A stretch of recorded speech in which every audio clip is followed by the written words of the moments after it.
Good evening future doctors. Audio video clear है? जरा जल्दी से बताइए मुझे।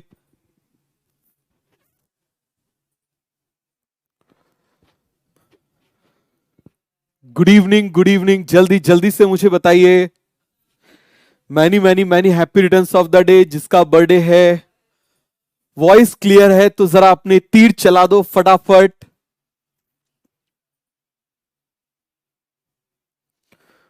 बिल्कुल वॉइस क्लियर है, बताइए जरा।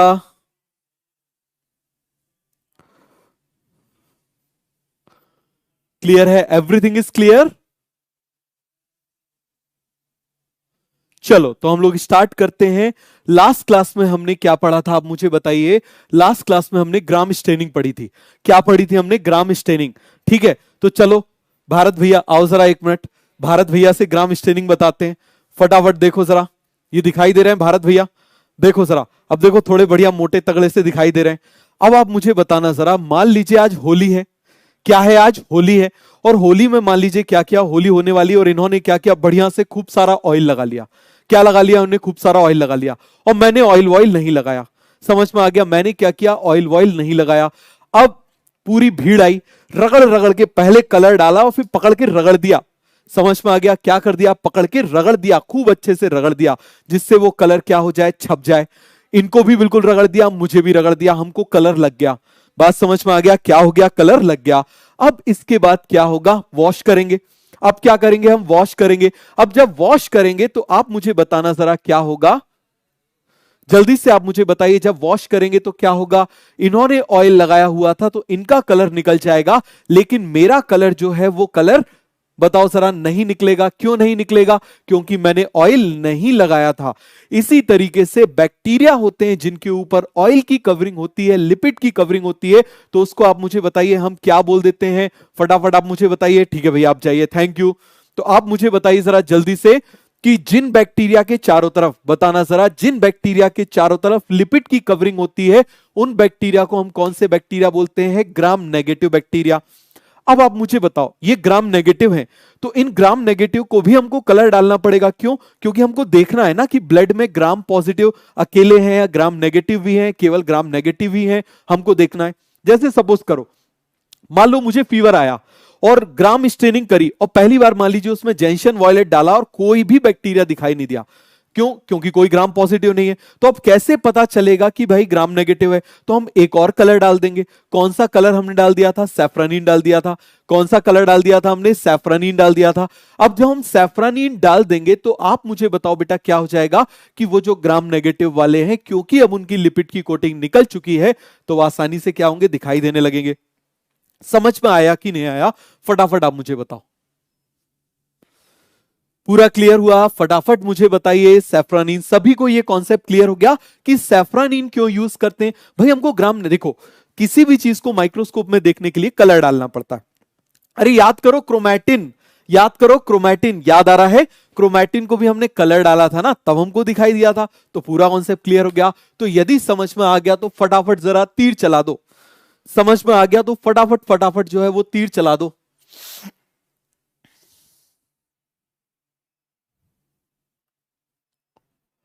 हो गया पूरा कॉन्सेप्ट क्लियर? सभी को समझ में आ गया? ग्राम पॉजिटिव ग्राम नेगेटिव क्लियर हो गया? आगे बढ़े।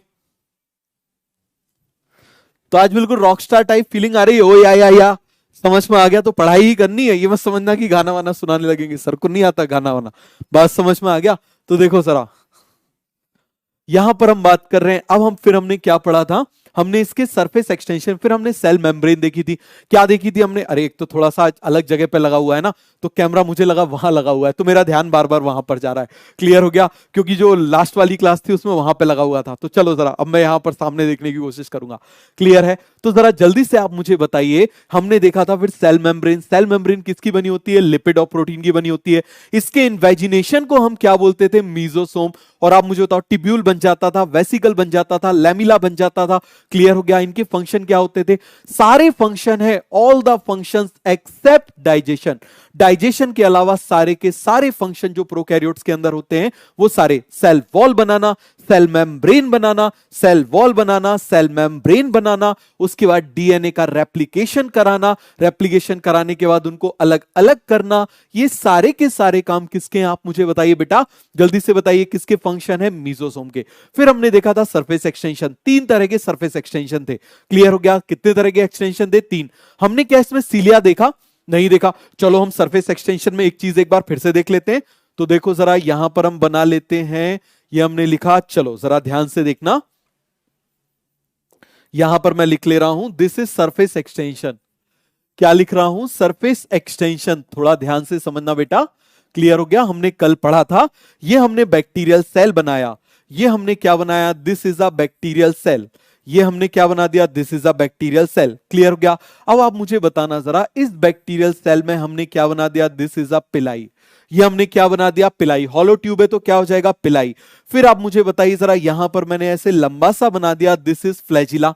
और यदि मुझे बताओ छोटा छोटा मैं इस तरीके से बनाता तो ये सीलिया होते ना, लेकिन सीलिया तो इसमें होते ही नहीं है। मजे की बात यह है कि प्रोकैरियोट में सीलिया होते ही नहीं है। मजे की बात क्या है? आप मुझे बताओ कि प्रोकैरियोट के अंदर सीलिया नहीं होते। और फिर आप मुझे बताओ, हमने ऐसा जिगजैग बनाया था ना, याद करो, this zigzag like appearance is called fimbria.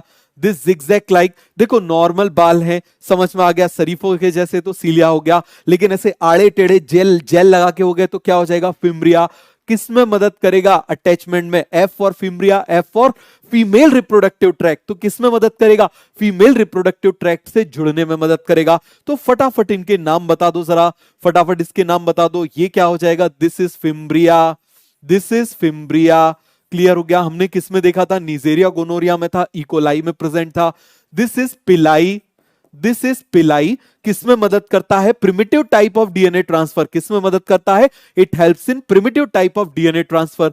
फिर हम बात कर रहे हैं, दिस इज फ्लैजिला। किसकी बात कर रहे हैं? फ्लैजिला की। क्लियर हो गया? और ये क्या हो जाएगा? सीलिया। और मजे की बात है, सीलिया आर एब्सेंट इन प्रोकैरियोट्स। ये प्रोकैरियोट्स में एब्सेंट होते हैं।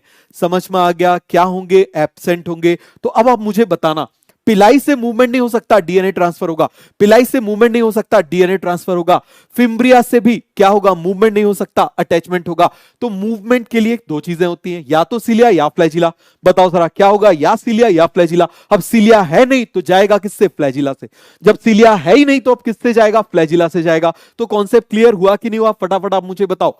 ये पूरा कॉन्सेप्ट क्लियर हो गया? So bacteria are, prokaryotes are only motile by the help of flagella. तो हम यहां पर लिख लें, बताओ जरा क्या लिखेंगे? Prokaryotes, prokaryotes are only motile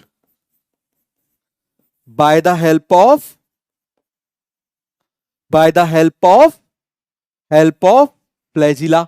समझ में आ गया? यहां पर आप लिख लोगे। क्लियर हो गया? किसकी मदद से मूव करते हैं? Prokaryotes are only motile by the help of flagella. इतना सभी को समझ में आ गया? कोई डाउट तो नहीं है किसी को? फटाफट मुझे बताओ। किसी भी सब्जेक्ट में एक सिंपल सी चीज है, याद रखना, आप गड़बड़ी क्या करते हो? आप बड़ा करने की कोशिश करते हो, इससे कबाड़ा होता है। हमेशा छोटा सा टारगेट बनाओ, छोटा सा। इसको बोलते हैं पावर ऑफ इंक्रीमेंटल प्रोग्रेस। हमारा एम बड़ा होना चाहिए, बट हमारा डेली टारगेट होना चाहिए। समझ में आ गया? यदि आप सीधे माउंट एवरेस्ट पे ऊपर देखोगे, चढ़ने का कभी नहीं पहुंच पाओगे। लेकिन आप टारगेट बनाओगे, मुझे बस आगे का जो है, आगे के 500 मीटर के बारे में सोचना है, तो आप वहां पहुंच जाओगे। और वहां पहुंचने के बाद आगे का सोचो। यदि मान लो रात है और मुझे मान लो घर जाना है, बिल्कुल अंधेरा है, ठीक है, और मैं सोचूं मुझे भी डर भी लग रहा है, यार कुत्ते उत्ते काट ना ले, इतना अंधेरा है, कुछ होना जाए, कहीं सांप ना मिल जाए, तो मैं क्या करूंगा? बैठा रहूंगा, सुबह का वेट करूंगा, भूख लग रही है, घर कैसे पहुंच पाऊंगा? लेकिन यदि मैं क्या काम करूं, मैं मान लो टॉर्च ऑन कर लूं, तो टॉर्च से क्या होगा? मुझे हार्डली 20 फीट का दिखाई देगा। अब जब मैं 20 फीट पे पहुंचूंगा तो मुझे आगे 20 फीट का दिखाई देगा, फिर मैं 20 फीट पे पहुंचूंगा तो मुझे आगे 20 फीट का दिखाई देने लगेगा। This is called power of incremental progress. समझ में आ गया? किसी भी एग्जाम को क्वालिफाई करने के लिए that is the first quality. आपको पर डे का टारगेट बनाना है। सुबह उठो, 10 क्वेश्चन फिजिक्स के यदि कर पाते हो तो 10 करो, एक हफ्ते तक 10 करो। जब अपने आप 10-10 करने लगोगे ना, जब आपको 10 में कॉन्फिडेंस आ जाएगा तब 11 कर दो, 11 करने लगोगे तो 12 कर दो। बायो में 1 घंटे पढ़ते थे, आधा घंटे पढ़ते थे, 1 घंटे, धीरे धीरे धीरे धीरे बढ़ाओ। छोटा छोटा टारगेट बनाओ। सुबह उठो, अपनी डायरी में टारगेट बनाओ, मुझे इतना पढ़ना है। रात को उसको देखो आपने अचीव किया कि नहीं, छोटा सा टारगेट बनाओ। जब वो टारगेट आपका अचीव होगा ना, आपको खुशी मिलेगी, और वो खुशी आपको कॉन्फिडेंस देगी। वो खुशी आपको कॉन्फिडेंस देगी। कॉन्फिडेंस अंदर से आता है। एक्सटर्नल मोटिवेशन 1 घंटे वर्क करता है, इंटरनल मोटिवेशन ही वर्क करता है। समझ लो जरा इस बात को। क्लियर हो गया? इंटरनल मोटिवेशन के लिए रोज खुश रहना है, खूब खुश रहना है। खुशी ही सिलेक्शन लाएगी, खुशी ही कॉन्फिडेंस लाएगा। तो उसके लिए रोज छोटे छोटे टारगेट बनाओ। टेस्ट में 100 नंबर आए, कोई बात नहीं, 100 नंबर आए ना, अगली बार 110 का टारगेट बनाओ। 110 आ गए, 110 के बाद 125 का टारगेट बनाओ। 125 आ गए, खुशी मिलेगी, हमने जो बनाया था आ गया। 125 के बाद 150 का टारगेट बनाओ, आ गए 150, 170 का टारगेट बनाओ। छोटा छोटा टारगेट बनाओ। बात समझ में आ गया? यही चीज सिंपल होते होते स्टूडेंट एम्स में भी पहुंच जाते हैं। क्लियर हो गया? तो इस बात को आप समझो, कितना भी बड़ा टारगेट हो वो अचीव होता है, बट कदम बढ़ाना पड़ेगा। छोटे छोटे टारगेट बनाओ, रोज के टारगेट होना चाहिए। समझ में आ गया? पूरा कॉन्सेप्ट क्लियर हो गया कि नहीं हो गया? आ गया समझ में? चलो आगे बढ़ते हैं। अब आप देखना जरा, यहां पर हम बात कर रहे हैं बैक्टीरियल फ्लैजिला। पहले हम देख लेते हैं कि बैक्टीरियल फ्लैजिला में प्रोकैरियोटिक फ्लैजिला और यूकैरियोटिक फ्लैजिला में क्या डिफरेंस होता है। यह आप देखना, जरा ध्यान से देखना सभी लोग। देखो, प्रोकैरियोट, पहले हम यूकैरियोटिक फ्लैजिला बना लेते हैं। तो आप जरा याद करो, हमने यूकैरियोटिक सेल बनाया था। आप जरा याद करिए, ये मैंने सेल मेम्ब्रेन बनाई थी। क्या बनाई थी मैंने? इस तरीके से सेल मेम्ब्रेन बनाई थी। इसी सेल मेम्ब्रेन का मैंने एक्सटेंशन किया था, और जब सेल मेम्ब्रेन का एक्सटेंशन किया था तो इस तरीके से क्या बन गया था? फ्लैजिला। और आपको मालूम है इसके अंदर हमने क्या बनाए थे? इसके अंदर हमने माइक्रोट्यूब्यूल्स बनाए थे, याद है ना? दीज आर माइक्रोट्यूब्यूल्स, याद है ना? इसके अंदर हमने क्या बनाए थे? These are microtubules. और ये माइक्रोट्यूब्यूल्स यहां पर काफी सारे थे बेस पे, तो हमने क्या बना दिया था? जल्दी से आप मुझे बताइए जरा, क्या बना दिया था? Basal body. क्या बना दिया था हमने? Basal body. सभी को याद है ना? जल्दी से आप मुझे बताओ जरा, क्या बना दिया हमने? Basal body. बात समझ में आई? बड़ा करने के चक्कर में कबाड़ा होता है, अच्छा करने की कोशिश करो, बड़ा अपने आप बन जाएगा। बात समझ में आ गया? बड़ा करने की कोशिश करोगे, कबाड़ा होगा। फिर बोल रहा हूं, अच्छा करने की कोशिश करो, बड़ा अपने आप हो जाएगा। बहुत सिंपल सी चीज है। छोटा सा टारगेट बनाओ, उसको अचीव करने में पूरी जान लगा दो, अचीव होगा, कॉन्फिडेंस मिलेगा। अब और थोड़ा सा बड़ा बनाओ, फिर अब थोड़ा सा और बड़ा बनाओ। जब पैदा होते हो तो पहले धीरे धीरे ऐसे लुढ़कना सीखते हो, फिर उसके बाद धीरे धीरे बैठना सीखते हो, करवट बदलना। सीधे तो नहीं, पैदा होते से यूसेन बोल्ट बन गए और सीधे ओलंपिक में दौड़ गए। तो ऐसा टारगेट क्यों बनाते हो? डे 1 पे टारगेट एम्स दिल्ली रैंक 1, सोचो ही मत, ऐसा बिल्कुल मत बनाओ। टारगेट बनाना है अगले टेस्ट का, आज का टारगेट, अगले टेस्ट का टारगेट, बस इतना सा टारगेट बनाओ। वो अचीव होगा, वो अचीव होगा, और पता भी नहीं चलेगा कब पहुंच जाओगे जहां जाना चाहते हो। समझ में आया? चलो जरा, तो ये पूरा कॉन्सेप्ट क्लियर हो गया। तो ये हमने क्या बोल दिया? ये हमने क्या बना दिया? Eukaryotic flagella. इसको हमने क्या बनाया था? This is basal body, this is basal body. इसको हमने क्या बोल दिया था? This is filament, this is filament. याद है ना? इसको हमने क्या बोल दिया था? फिलामेंट। अब देखो प्रोकैरियोट्स में क्या होता है, इस बात को आप समझना। ये मैंने सेल वॉल बनाई, ये मैंने यहां पर सेल मेम्ब्रेन बनाई। क्या बनाई मैंने? सेल मेम्ब्रेन बनाई। अब यहां पर मैं बना रहा हूं फ्लैजिला। देखो जरा, इस तरीके से ये मैंने बनाया इसका फिलामेंट। क्या बनाया मैंने? इसका फिलामेंट। क्लियर हो गया? ये मैंने फिलामेंट बना दिया, यहां पर मैं बेसल बॉडी बना देता हूं। ये मैंने क्या बना दिया? जल्दी से मुझे बताइए बेटा, ये मैंने क्या बना दिया? Basal body. तो दो पार्ट अभी कॉमन हो गए ना, this filament, this is basal body. हो गया कि नहीं हो गया? फटाफट मुझे बताओ जरा। ये मैंने क्या बना दिया? This is basal body. उसमें भी था बेसल बॉडी, याद करो जरा, उसमें भी क्या था? Basal body. ये हमने बना दिया। ये मैंने क्या बना दिया? This is filament.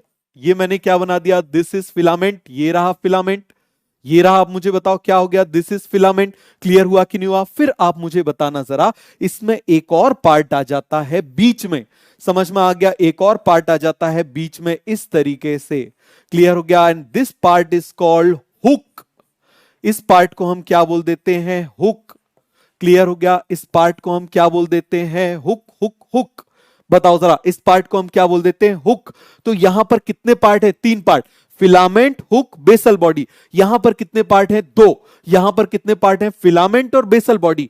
यहां पर कितने पार्ट हैं? तीन। कौन कौन सा? Filament, hook, basal body. यहां कितने पार्ट है? फिलामेंट और बेसल बॉडी। यहां पर फिलामेंट और बेसल बॉडी किसके बने हुए थे? यहां पर फिलामेंट और बेसल बॉडी बने हुए थे किसके? ट्यूब्यूलिन के। याद करो जरा, किसके बने थे? ट्यूब्यूलिन के। बट यहां पर समझना जरा, यहां पर यह फ्लैजिला बना होगा फ्लैजिलिन प्रोटीन का। किसका बना होगा? फ्लैजिलिन प्रोटीन का। क्लियर हुआ कि नहीं हुआ? किसका बना होगा? फ्लैजिलिन प्रोटीन का बना होगा। तो चलो जरा हम एक बार करते हैं इसको, इस तरीके से बना लेते हैं। तो जरा ध्यान से देखना।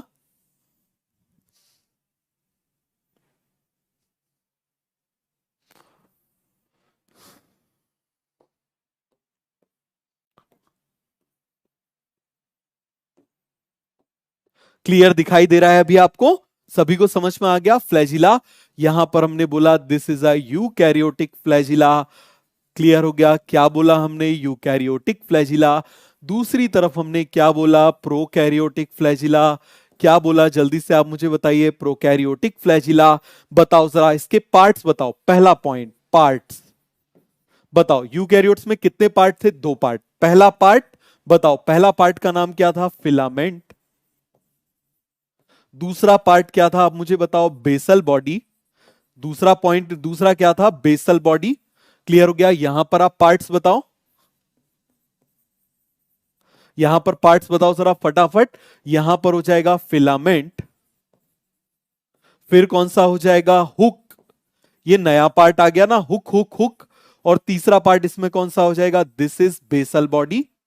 ये क्या हो जाएगा? Basal body. तो ये एडिशनल पार्ट है कि नहीं है? जल्दी से आप मुझे बताओ। हाँ, एक बार देख लूं, कोई डाउट तो नहीं किसी को? फिलामेंट हो गया, पूरा concept clear. Filament, hook, basal body, filament, basal body, filament, hook, basal body. Clear हो गया?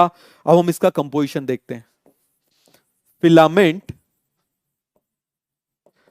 And hook, sorry, filament and basal body, या सिंपल ऐसे लिख लेते हैं और सिंपल।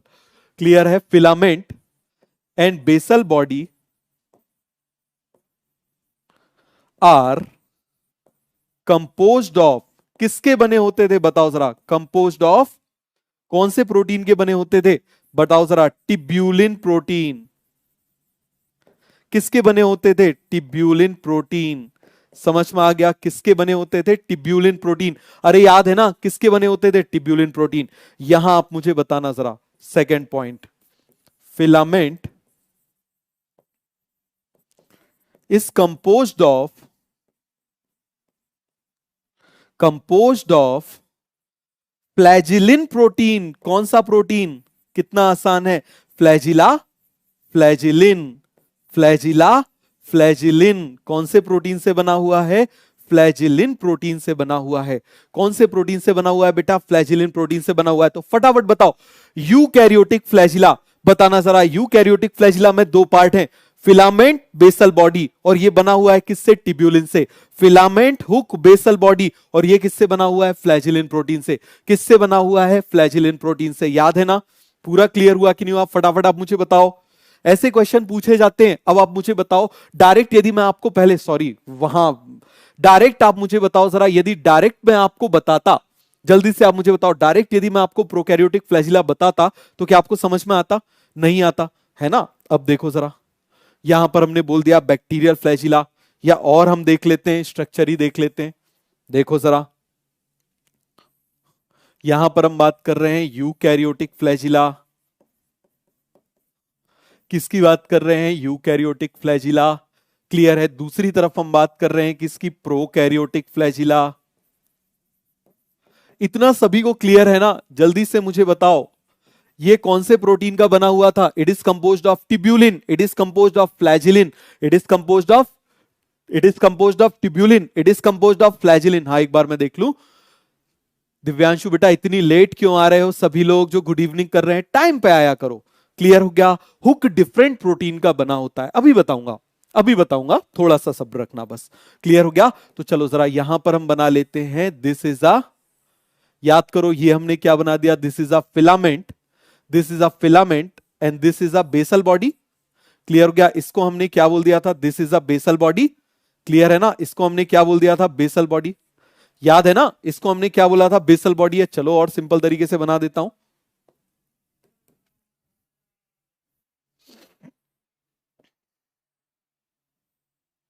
ये मैंने बना दिया यहां पर। याद करिए इस तरीके से हमने क्या बनाया था? This is filament. फिलामेंट के अंदर हमने क्या बना दिया था? These are microtubules. और इन माइक्रोट्यूब्यूल्स का कैसा अरेंजमेंट था? जल्दी से मुझे बताओ। और यहां पर हमने बनाई थी बेसल बॉडी। फटाफट बताओ, हमने पढ़ा था ना कैसा अरेंजमेंट था इसका जब मैंने ट्रांसफर सेक्शन लिया था। याद करो जरा, जब मैंने इसका ट्रांसफर सेक्शन लिया था तो कैसा आया था? 9+2 अरेंजमेंट आया था ना? अरे भूल तो नहीं गए? इसका जब ट्रांसफर सेक्शन लिया था तो कैसा आया था? 9+0 आया था कि नहीं आया था? बताओ जरा जल्दी से। 9+2 9+0 ये अरेंजमेंट आया था कि नहीं आया था? बताओ जरा। 9+2 9+0 अरेंजमेंट आया था। अब देखना,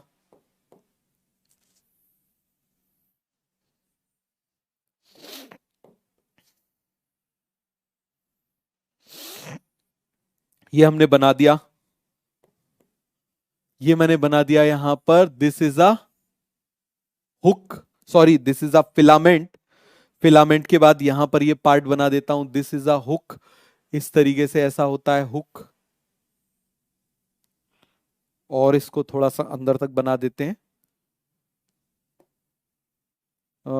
यहां बना दूं, इससे बना देता हूं। ये मान लो मैंने बना दी। This is a basal body. ये मैंने क्या बना दी? जल्दी से आप देखिए। यहां पर मैं बना देता हूं this is a basal body. ये क्या बना दी मैंने? Basal body. अब बेसल बॉडी के ऊपर क्या जुड़ा हुआ होगा? मुझे जल्दी से बताओ। This is a hook. This is a hook. और इस हुक से कौन जुड़ा हुआ है? आप मुझे बताओ जरा। This is a filament. ये क्या है? फिलामेंट। बात समझ में आ गया? पूरा क्लियर हो गया कि नहीं हो गया? जल्दी से आप मुझे बताइए। आ गया समझ में? क्लियर हुआ? बताओ। दिस इज, क्या नाम था इसका? फिलामेंट। इसका नाम क्या था? हुक। हुक डिफरेंट प्रोटीन्स का बना होता है। ये क्या हो जाएगा? This is a basal body. Clear हो गया? इनमें 9+2 9+0 जैसा कोई भी अरेंजमेंट नहीं होता। यदि मैं इसका ट्रांसफर सेक्शन लूं तो इसमें कोई भी अरेंजमेंट नहीं होता। 9 तो यहां पर मैं लिख दूं 9+2 अरेंजमेंट नहीं होता। समझ में आ गया? इसमें 9+2 अरेंजमेंट नहीं होता। इसमें 9+0 अरेंजमेंट नहीं होता। बट यहां पर अरेंजमेंट होता है। तो इतना समझ में आया कि नहीं आया? इतना पहले मुझे बताओ। ये 3 पार्ट से बना हुआ है। Filament, hook, basal body. ये 2 पार्ट से बना हुआ है, फिलामेंट और बेसल बॉडी से। इसमें 9+2 अरेंजमेंट होता है, इसमें 9+0 अरेंजमेंट होता है। इतना सभी को समझ में आ गया? Hook is composed of different protein. अभी हम इसका अलग से भी एक बार डायग्राम देख लेंगे। क्लियर हो गया? अलग से हम डायग्राम देखेंगे। इसकी बेसल बॉडी में रिंग्स होती है। क्लियर हो गया? सभी को समझ में आया? क्लियर हो गया? जल्दी जल्दी से मुझे बताओ।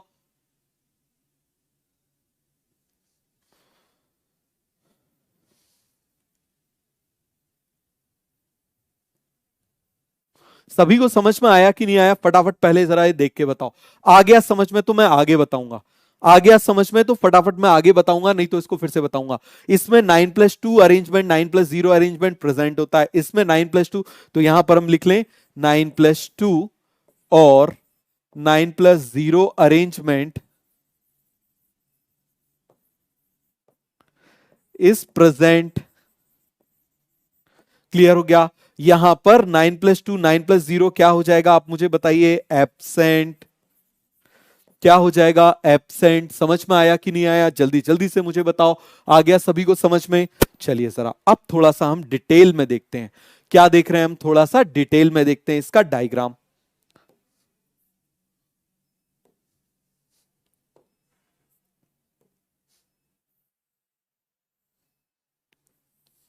ये मैंने बना दी सेल वॉल। क्या बना दी मैंने? Cell wall. यहां पर मैंने क्या बना दिया? आप मुझे बताइए। This is cell membrane. क्या बना दी मैंने यहां पर? Cell membrane. अब क्या होता है इसके अंदर? यहां पर ये जो हमने बेसल बॉडी बनाई है ना, ये जो बेसल बॉडी बनाई है, इस बेसल बॉडी में रिंग्स होती है। क्या होती हैं? आप मुझे बताइए। रिंग्स होती हैं इस तरीके से। क्या है ये? रिंग्स है। These are rings. किस लिए हैं ये? जिससे कि ये इसको होल्ड कर सके। क्या कर सके? इसको होल्ड कर सके। इस तरीके से रिंग्स हो गई। अब इस रिंग्स के चारों तरफ आप मुझे बताइए क्या आ जाएगा यहां पर? This is hook. ये क्या आ जाएगा? आप मुझे बताइए। This is hook. ये क्या हो गया? हुक। हुक के बाद आप मुझे बताओ क्या आ जाएगा, हुक के बाद आ जाएगा फिलामेंट। क्या आ जाएगा आप मुझे बताओ, फिलामेंट। ये मैंने बना दिया फिलामेंट। क्लियर हुआ कि नहीं हुआ, जल्दी से आप मुझे बताओ। इतना समझ में आ गया? एक एक स्टेप बाय स्टेप पढ़ेंगे, घबरा क्यों रहे हो, आराम आराम से पढ़ेंगे ना, स्टेप बाय स्टेप, एक एक चीज। अभी मैंने आपको नाम याद कराए, नाम के बाद अब स्ट्रक्चर बताऊंगा, तो आप मुझे बताओ ये क्या हो जाएगा, जल्दी से आप मुझे बताइए। रिंग्स इन बेसल बॉडी, समझ में आ गया? ये क्या हो जाएगा, दिस इज हुक। क्लियर हो गया? और ये क्या हो जाएगा, दिस इज फिलामेंट। क्लियर है? ये हॉलो होता है, कैसा होता है, हॉलो ट्यूब होता है। समझ में आ गया? Hollow tube. और किससे बना होगा, कंपोज्ड ऑफ फ्लैजिलिन। किससे बना होगा, फ्लैजिलिन से बना होगा। आया समझ में? क्लियर हो गया कि नहीं हो गया? पूरा क्लियर हो गया? जल्दी से आप मुझे बताओ, आ गया सभी को समझ में? हाँ भाई राजदीप, क्या समझ में नहीं आया तुमको बेटा, फिर से बताओ। बेटा इतनी वो चलती है ना, यदि मैं उसको देखूंगा ना, केवल उसी पे यदि फोकस करता जाऊंगा ना, तो फिर एक लाइन पढ़ा पाऊंगा पूरे लेक्चर में। आया समझ में? तो जो डाउट होता है उसको पूछो। 99% जो चीजें होती हैं, आप तो फालतू की चीजें टाइप करते हो।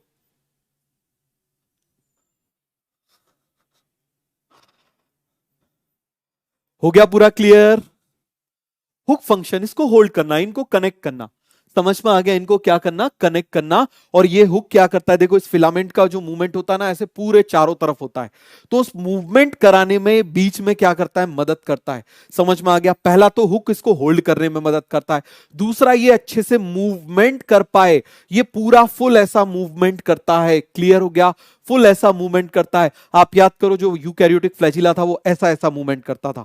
समझ में आ गया? ऐसा ऐसा माइक्रोट्यूब्यूल में मूवमेंट होता था ना, ये पूरा मूवमेंट होता है हर तरीके का। क्लियर हो गया? सभी को समझ में आया कि नहीं आया? क्लियर हो गया? तो ये हुक किससे बना होता है, composed of different protein than filament. Composed of different protein, different protein than filament. समझ में आ गया? इस प्रोटीन का नाम आपको याद नहीं रखना है, बस कंपोज्ड ऑफ डिफरेंट प्रोटीन आपको ये याद रखना है। क्लियर हो गया? होल्ड करने का, हुक का काम होल्ड करना और इसके मूवमेंट में मदद करना, holding as well as movement, इसमें ये मदद करता है। तो ये कॉन्सेप्ट क्लियर हो गया? ये हमने क्या बोल दी, रिंग्स इन बेसल बॉडी। क्या बोल दी हमने, रिंग्स इन बेसल बॉडी। समझ में आया कि नहीं आया? चलो अब देखो जरा, ये हमने यहां पर बनाया,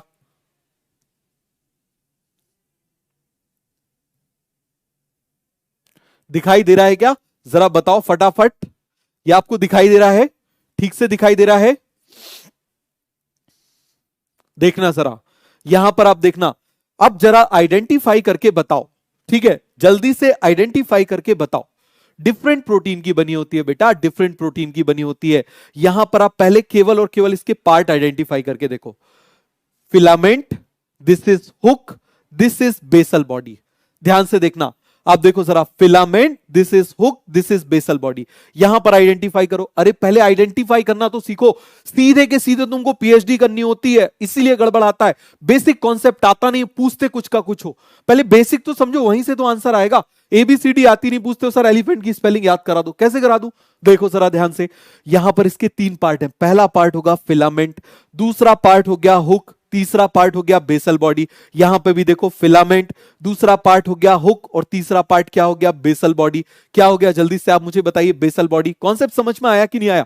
आ गया समझ में? अब आप यहां पर जरा ध्यान से देखना, क्लियर है बेटा? आप कुछ लोग पूछ रहे हैं 9+2 अरेंजमेंट क्या होता है। ये साइटोस्केलेटन में मैंने सेल में पढ़ाया है, बात समझ में आ गया? यदि आपका छूटा हुआ है तो आप साइटोस्केलेटन वाला पार्ट छोड़ निकालोगे, सेल स्ट्रक्चर में 11-12 वाला जो वीडियो है उसको आप देखोगे, तब आपको समझ में आएगा। मैं वो पूरा लेक्चर नहीं करा सकता क्योंकि इट विल टेक 1.5 आवर, तो मैं उसको कराऊं फिर इसको कराऊं तो ये पॉसिबल नहीं है। बात समझ में आया?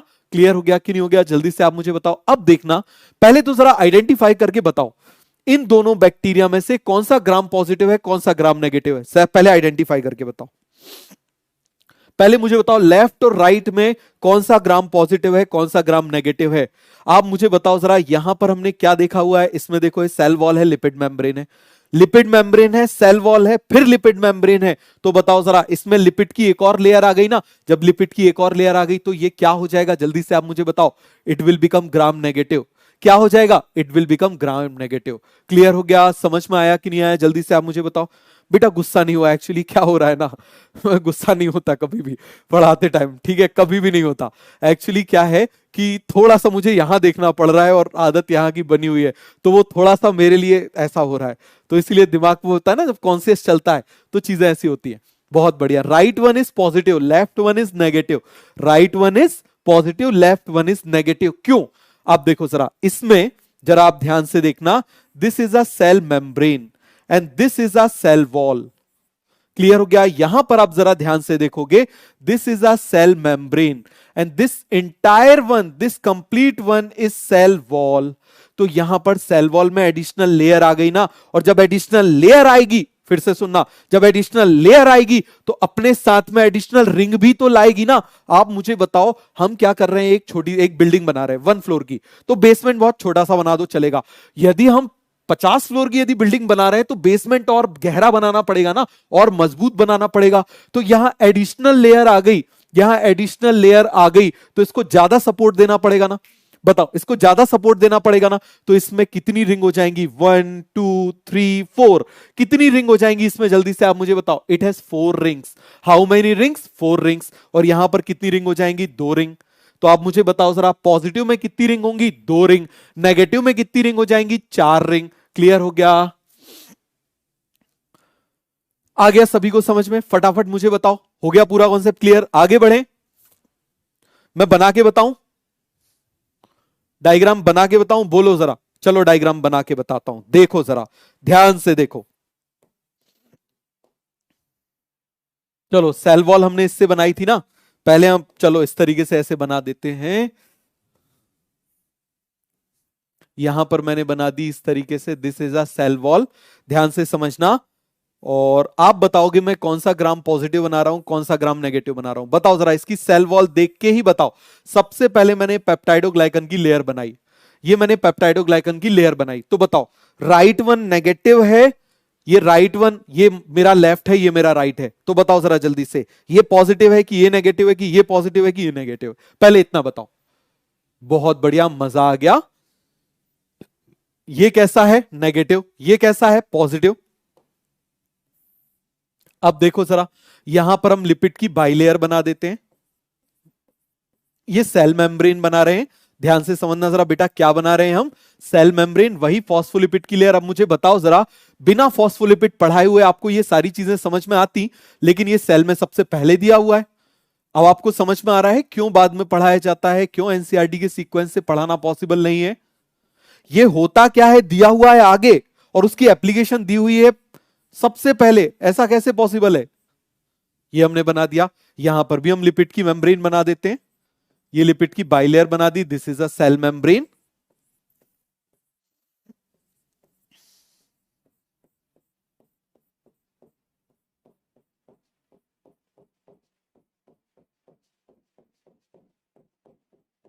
ये हमने बना दी। अब यहां पर एक और लेयर आ जाती है लिपिड की, आपको मालूम है ना, एक और लेयर आ जाती है, तो ये तभी तो क्या है, ये नेगेटिव है।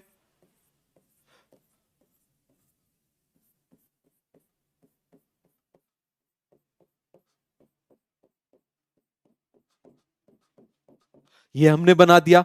समझ में आया कि नहीं आया, जल्दी से आप मुझे बताओ, इतना सभी को समझ में आया।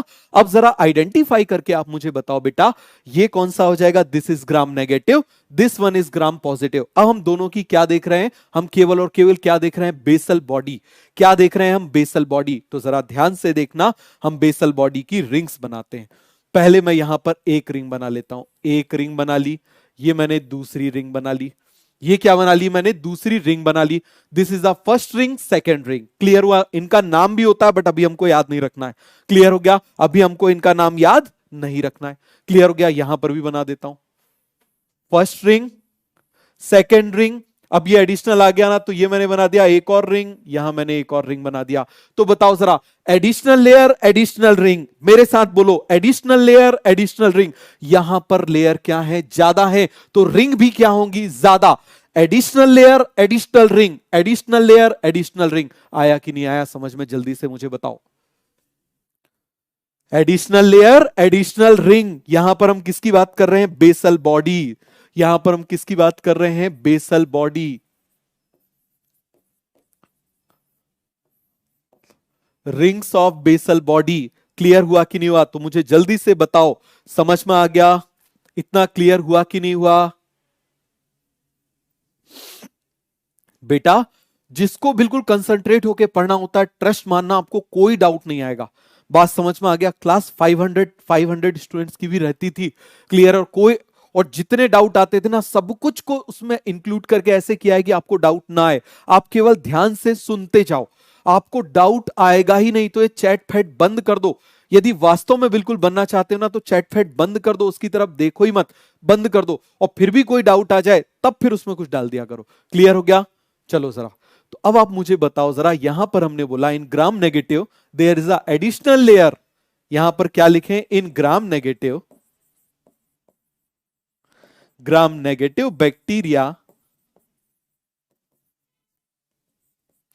Additional layer of lipid, additional layer in cell wall, so they have two additional rings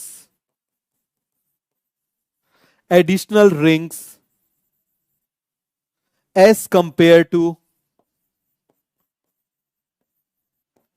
gram positive. समझ में आ गया? तो जरा जल्दी से मुझे बताओ, यहां पर टोटल कितनी रिंग है? 4 रिंग है। कितनी रिंग है आप मुझे बताओ? 4 रिंग है। यहां पर कितनी रिंग है? 2 रिंग्स हैं। कितनी रिंग्स हैं यहां पर?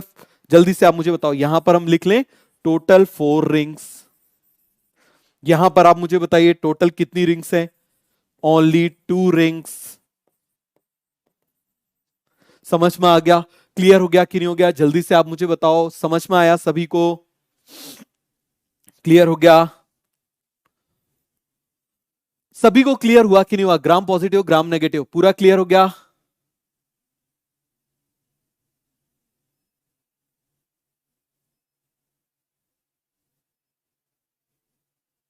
सभी को क्लियर हुआ कि नहीं हुआ? एडिशनल लेयर, एडिशनल रिंग, मेरे साथ बोलो, एडिशनल लेयर, एडिशनल रिंग। कोई एडिशनल लेयर नहीं है तो कोई एडिशनल रिंग नहीं है, कोई एडिशनल लेयर नहीं है तो कोई एडिशनल रिंग नहीं है। कितना आसान है! कोई एडिशनल लेयर नहीं तो कोई एडिशनल रिंग नहीं। कितना सिंपल सा है कि नहीं? बिल्कुल सिंपल सा। बनाओ इसको एक बार। क्या देख रहे हो मेरी तरफ?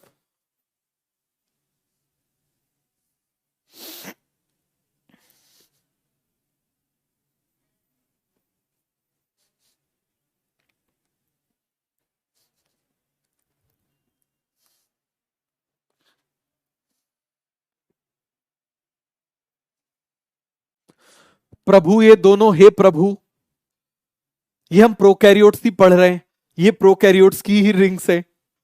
ठीक है, आया समझ में? आ गया समझ में? तो यदि समझ में आ गया, सपोर्ट देने का काम है बेटा, इन सभी का काम सपोर्ट देने का काम है। हुक का काम, रिंग का काम, सपोर्ट देने का काम है। बिल्कुल सिंपल। किसको? फिलामेंट को। ये होल्ड करेंगी, उसको अपनी जगह पे होल्ड करेंगी, जिससे फिलामेंट ऐसा ना हो निकल के कहीं और चला जाए, कि बैक्टीरिया ने यूं यूं किया। अब आप मुझे बताओ, ये हमारा हाथ है, ये फिलामेंट हो गया है ना। ये हमारा कंधा जो है ना, आप ये समझ लो कंधा क्या हो गया? हुक हो गया। तो ये किस लिए है? शोल्डर जॉइंट किस लिए? जिससे जुड़ा रहे, कि पता चले हमने ऐसे स्विमिंग करने के लिए ऐसे हाथ किया, एक हाथ उड़ते उड़ते वहां गया, ऐसे किया दूसरा हाथ वहां वहां गया। क्लियर हो गया? तो ये किस लिए है आप मुझे बताओ जरा। यहां पर ये जो ह्यूमरस है, ये ह्यूमरस हमारी है, यहां पर कैविटी में है, ग्लिनॉइड कैविटी के अंदर जो फिट होती है। क्लियर हो गया? ये किस लिए होती है? जिससे कि बढ़िया से वो फिट रहे। बात समझ में आ गया? वो मूव कर सके। तो ये सभी को समझ में आया कि नहीं आया? हो गया पूरा क्लियर? चलो अब ग्राम पॉजिटिव, ग्राम नेगेटिव देख ले। देखो जरा ध्यान से देखना। हम सेल वॉल की बात करते हैं, तो मुझे बताओ भैया, जल्दी से बताओ, आप लोग बताओगे, बोलो जल्दी से। ग्राम पॉजिटिव की सेल वॉल किससे बनी होती है? Only peptidoglycan. किससे बनी होती है? पेप्टाइडोग्लाइकन। बट यहां पर किससे बनी होती है? पेप्टाइडोग्लाइकन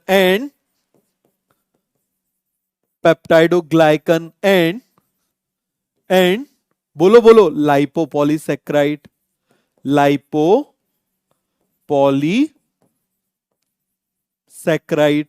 समझ में आ गया? बहुत सारे डिफरेंस है। आप मुझे बताइए, इसके इन्वेजिनेशन को, सेल मेम्ब्रेन के इन्वेजिनेशन को हम मीजोसोम बोलते थे। क्या बोलते थे हम इसको? मीजोसोम बोलते थे। क्लियर हो गया? इसके इन्वेजिनेशन को हम क्या बोलते थे? लैमिलासोम। क्लियर हो गया? पिलाई, पिलाई का फॉर्मेशन इसमें एब्सेंट होता है, पिलाई इसमें प्रेजेंट होती है, ग्राम नेगेटिव में प्रेजेंट होती है। Rings in basal body, 2 rings. इसमें कितनी रिंग्स होती हैं? 4 रिंग्स। इनके नाम भी होते हैं, बट नाम हमको याद नहीं रखना, इवन रिंग भी काम का नहीं है। नहीं पढ़ाता तो मेरी खोपड़ी खा जाते, इसीलिए मैंने बता दिया। बात समझ में आ गया? क्योंकि फालतू इधर उधर से कचरा पढ़ के आते हो ना, उसमें फिर गड़बड़ होता है। तो ये पूरा क्लियर हुआ कि नहीं हुआ? जल्दी जल्दी बताओ।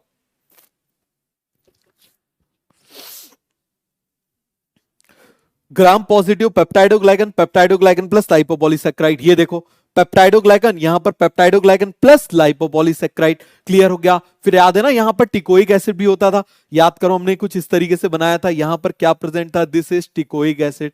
इस तरीके से टिकोइक एसिड भी प्रेजेंट होता था। याद है ना? बट यहां पर हमको इसका काम नहीं है, तो हटा देते हैं। ये देखो, हटा दिया। क्लियर हुआ?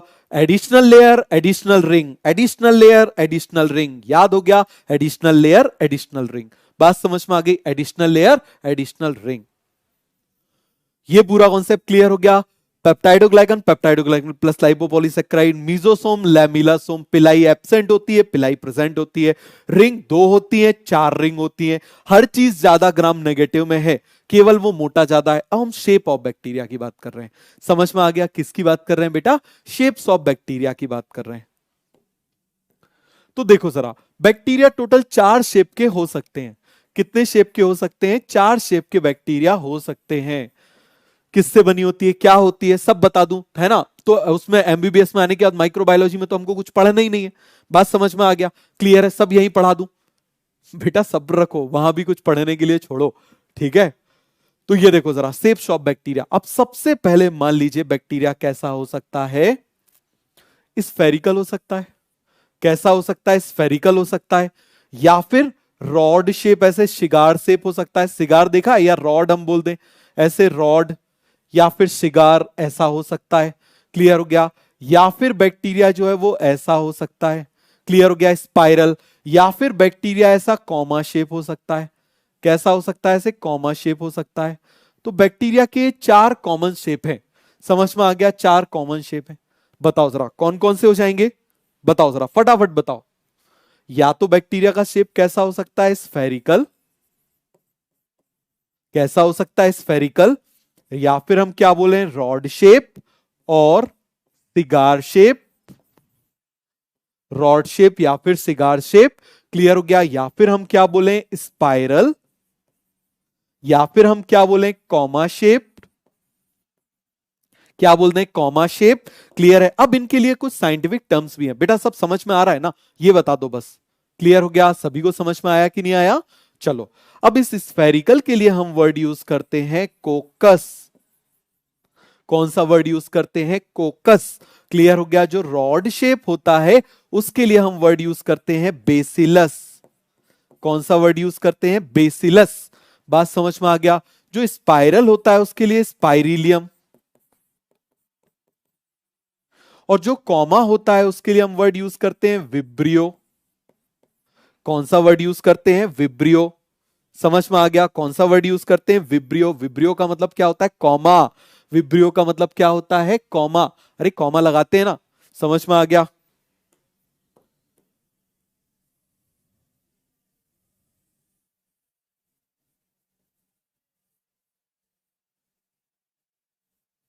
ये हमने क्या लगा दिया? इस तरीके से कॉमा लगा दिया। सभी को समझ में आया बेटा? फिर से समझना, बोलो जरा। यदि गोल गोल है, स्फेरिकल है, तो क्या बोलेंगे? कोकस। क्या बोलेंगे? जल्दी से आप मुझे बताओ। कोकस। लोकस नहीं, कोकस। क्या बोलेंगे? कोकस। जल्दी से आप मुझे बताओ, स्फेरिकल है तो कोकस, रॉड शेप है तो क्या बोलेंगे? फटाफट आप मुझे बताओ, रॉड शेप है, शिगार शेप है तो क्या बोलेंगे? इसको हम बोलेंगे बेसिलस। क्या बोलेंगे? बेसिलस। और आप मुझे बताओ, यदि स्पाइरल शेप है तो, यदि स्पाइरल शेप है तो क्या बोल देंगे? स्पाइरिलियम। क्या बोल देंगे? स्पाइरिलियम। और कॉमा शेप है तो हम क्या बोल देंगे? विब्रियो। क्या बोल देंगे? विब्रियो। बात समझ में आया कि नहीं आया? बात समझ में आ गई पूरा का पूरा। अब इसमें से सबसे ज्यादा टाइप के कौन से बैक्टीरिया होते हैं? मतलब देखो, हमने बोला जैसे इंडिया में मान लीजिए, हम मान लो मैन की बात करें तो हाइट तो आपको बहुत सारी मिलेंगी, जैसे 4 फुट के भी मिल जाएंगे, 3.5 फुट के भी मिल जाएंगे, 6.5 7 फुट के भी मिल जाएंगे। बट मोस्ट कॉमन हाइट किस रेंज में आती है? 5 से लेके 5'8"। समझ में आ गया? मोस्ट कॉमन हो गई ना, इस रेंज में जो है मैन ज्यादा मिलते हैं। क्लियर हो गया? तो इसी तरीके से मिलेंगे तो चारों, बट मोस्ट कॉमन शेप कौन सा होगा? बेसिलस। समझ में आ गया? कौन सा हो जाएगा मोस्ट कॉमन? कौन सा हो जाएगा? Bacillus.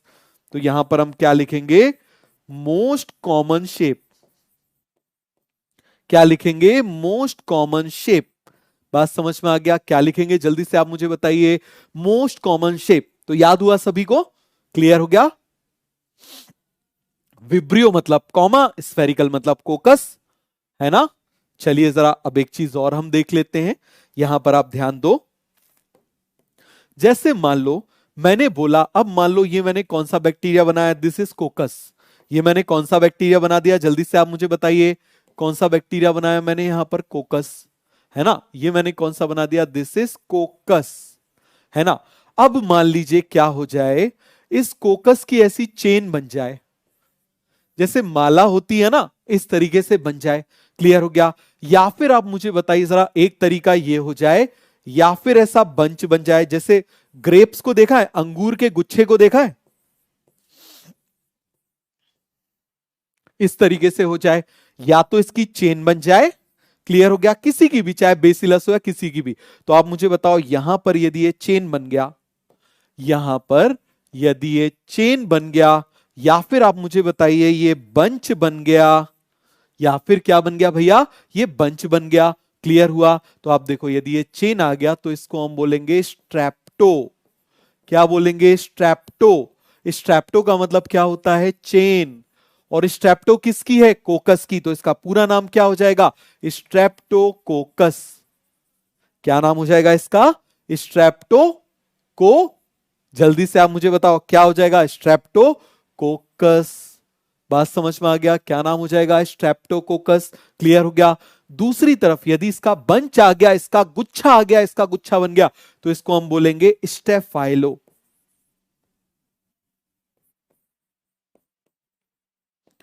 Staphylo.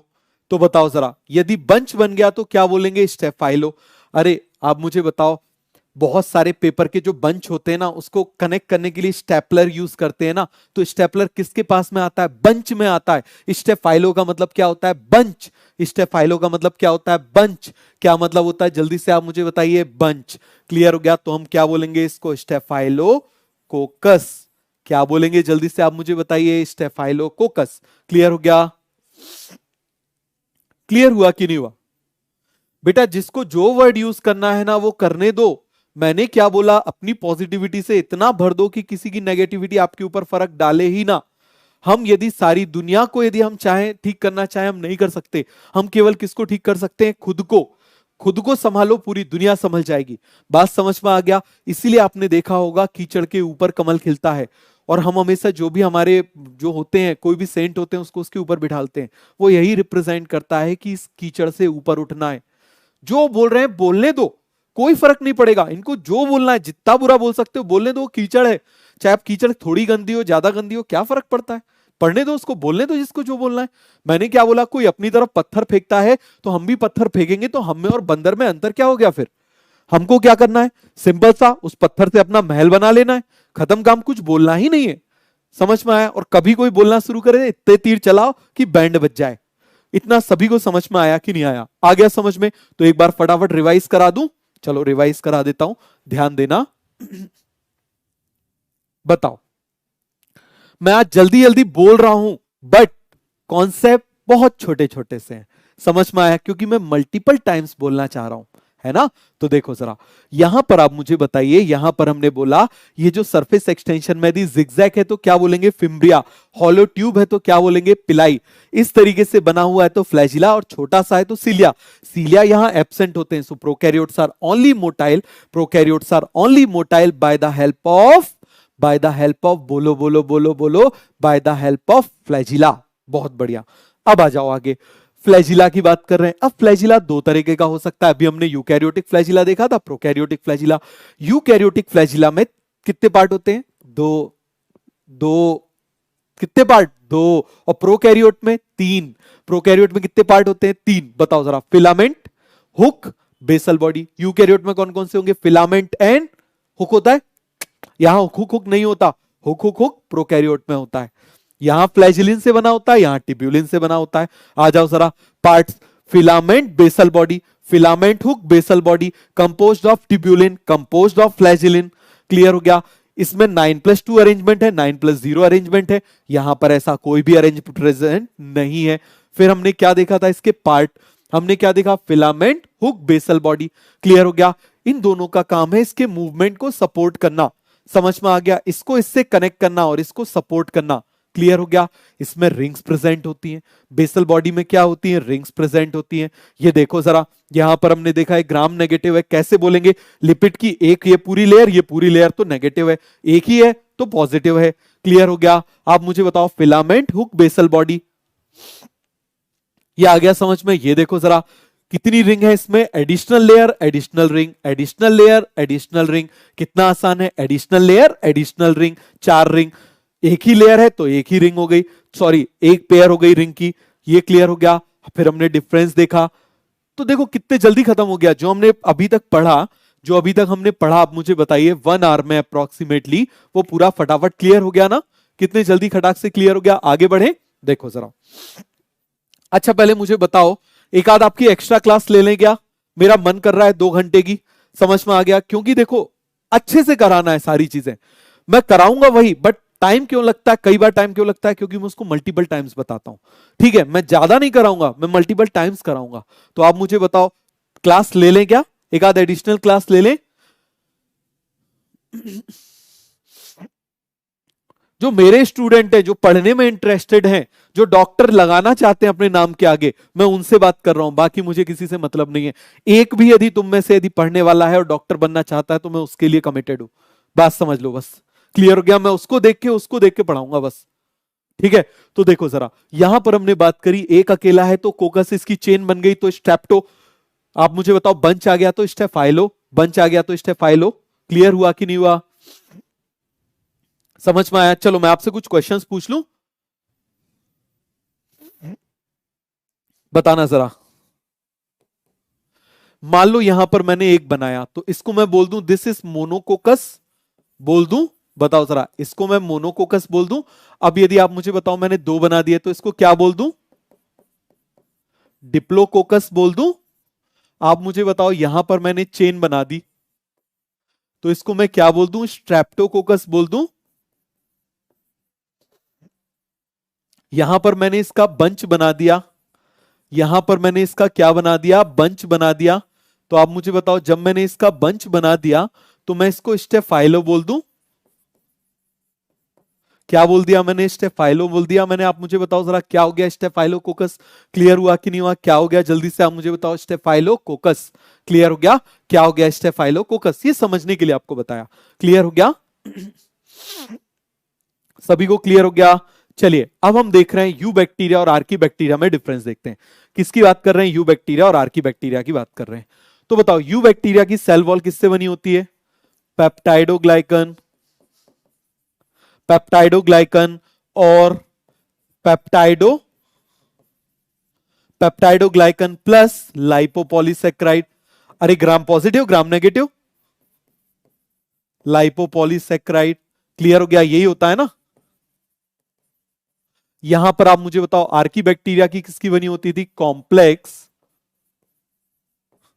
Polysaccharide and complex polypeptide complex polypeptide. फिर सेल मेम्ब्रेन बताओ, यहां पर किसकी बनी होती थी? लिपिड एंड प्रोटीन की। यहां पर आप मुझे बताओ किसकी बनी होगी? लिपिड की एंड प्रोटीन की। बट यहां पर जो लिपिड थे वो कैसे थे आप मुझे बताओ जरा? यहां पर अनब्रांच थे। लिपिड कैसे थे? अनब्रांच। यहां पर लिपिड कैसे हैं आप मुझे बताओ? ब्रांच। कैसे हैं? ब्रांच हैं। फिर हिस्टोन प्रोटीन्स,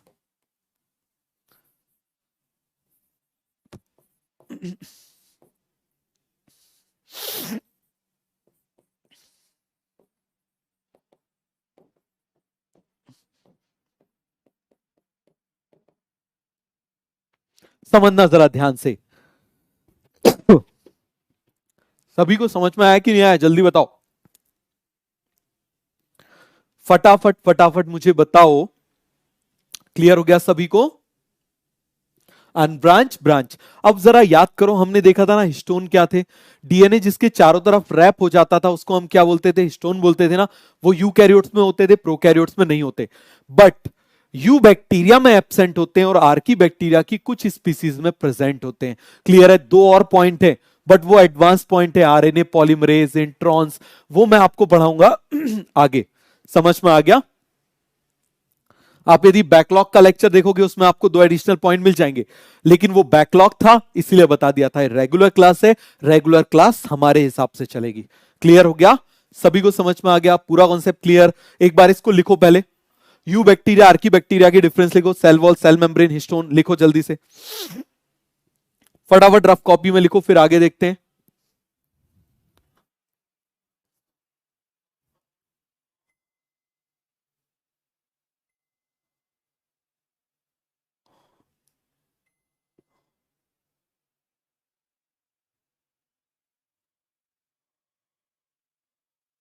इतनी तेज एसी चल रहा है, ठंडा कर दिया पूरा, कंबल ओढ़ना पड़े।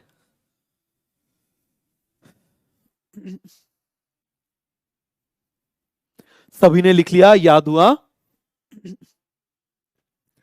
याद हो गया? आगे बढ़े? चलो जरा, अब हम बात कर रहे हैं किसकी? सिक्स किंगडम क्लासिफिकेशन की। किसकी बात करें? सिक्स किंगडम क्लासिफिकेशन की बात करें। Was given by Carl Woese. किसने दिया है? Carl Woese. On the basis of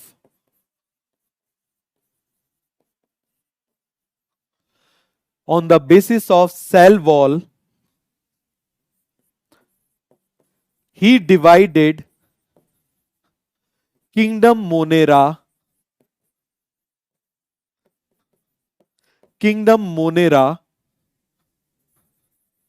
into two kingdom.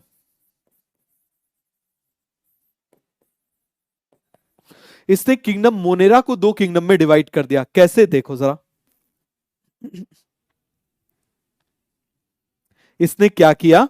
बिल्कुल सिंपल सा, आप देखिए यहां पर, जैसे आपको मालूम है पहले कौन से कितने किंगडम थे? 5। मोनेरा, मोनेरा के बाद आप मुझे बताइए कौन सा किंगडम था? प्रोटिस्टा। प्रोटिस्टा के बाद आप मुझे बताइए कौन सा किंगडम था? फंजाई। फंजाई के बाद हमने कौन सा किंगडम देखा था? प्लांटी। प्लांटी के बाद हमने कौन सा किंगडम देखा था? एनिमेलिया। ये 5 किंगडम है ना, ये सभी को याद है। अब कार्ल वूज ने क्या किया? इस मोनेरा को, कार्ल वूज ने क्या कर दिया?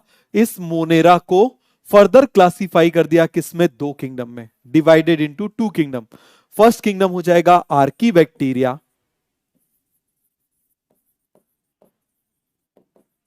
और दूसरा किंगडम हो जाएगा यू बैक्टीरिया। क्या नाम हो जाएगा इसका? You bacteria. चलो हम ऐसे लिख लेते हैं अच्छे से।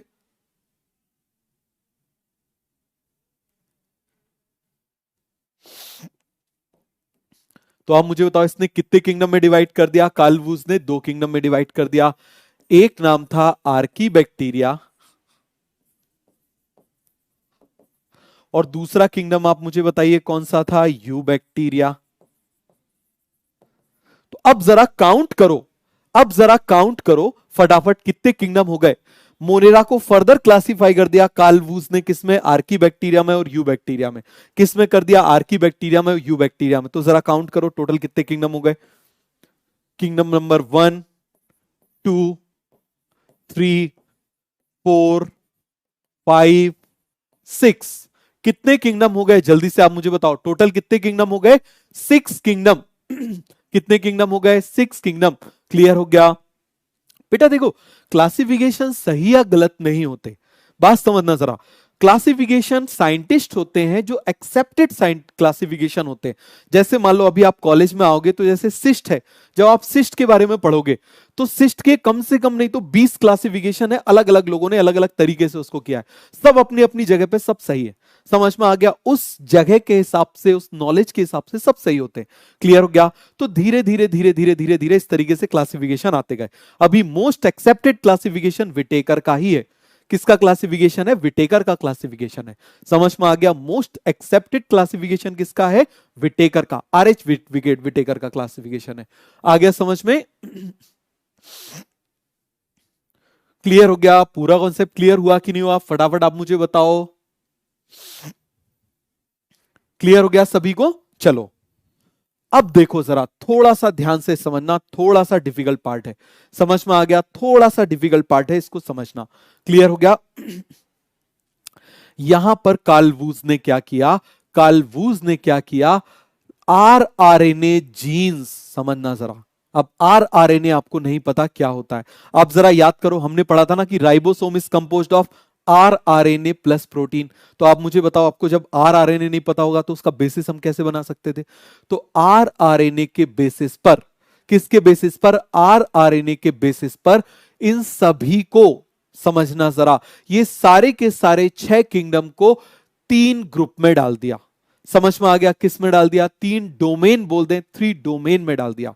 तो ध्यान से समझना, ऑन द बेसिस ऑफ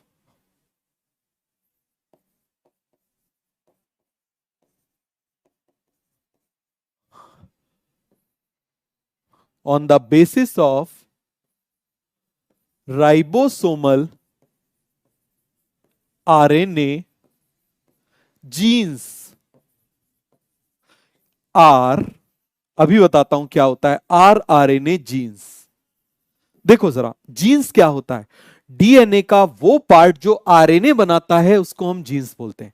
फिर से आप मुझे बताओ, डीएनए का वो पार्ट बेटा जो आरएनए बनाता है उसको हम क्या बोलते हैं, जीन्स बोलते हैं। समझ में आ गया, डीएनए का वो पार्ट जो आरएनए बनाएगा उसको हम क्या बोलेंगे, जीन। अब इसमें से अलग अलग टाइप के आरएनए होते हैं। समझ में आ गया, जैसे मान लो आरआरएनए होता है, टीआरएनए होता है, एमआरएनए होता है। क्लियर हुआ। चलो मैं आपको बना के ही बताता हूं, अब जरा ध्यान से देखना। देखो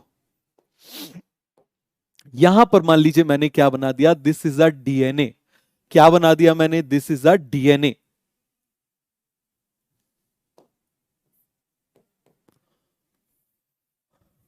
ये मैंने क्या बना दिया यहां पर, जल्दी से आप मुझे बताइए, दिस इज अ डीएनए। समझना जरा जल्दी से। क्लियर हो गया। अब मान लीजिए डीएनए में पार्ट है, देखना जरा, मान लो ये डीएनए में ये पार्ट है, तो इसको मैं बोल दूं this is a segment, stretch, छोटा सा पार्ट है डीएनए का। ये मैं क्या बोल दूं, ये भी क्या हो गया, आप मुझे बताओ, डीएनए का पार्ट। तो देखो जरा हम क्या लिखेंगे, part of DNA, part of DNA, वैसे बायोमोलिक्यूल में आपने पढ़ा हुआ होना चाहिए, part of DNA which synthesize RNA, different types of RNA, different types of RNA. Clear हो गया।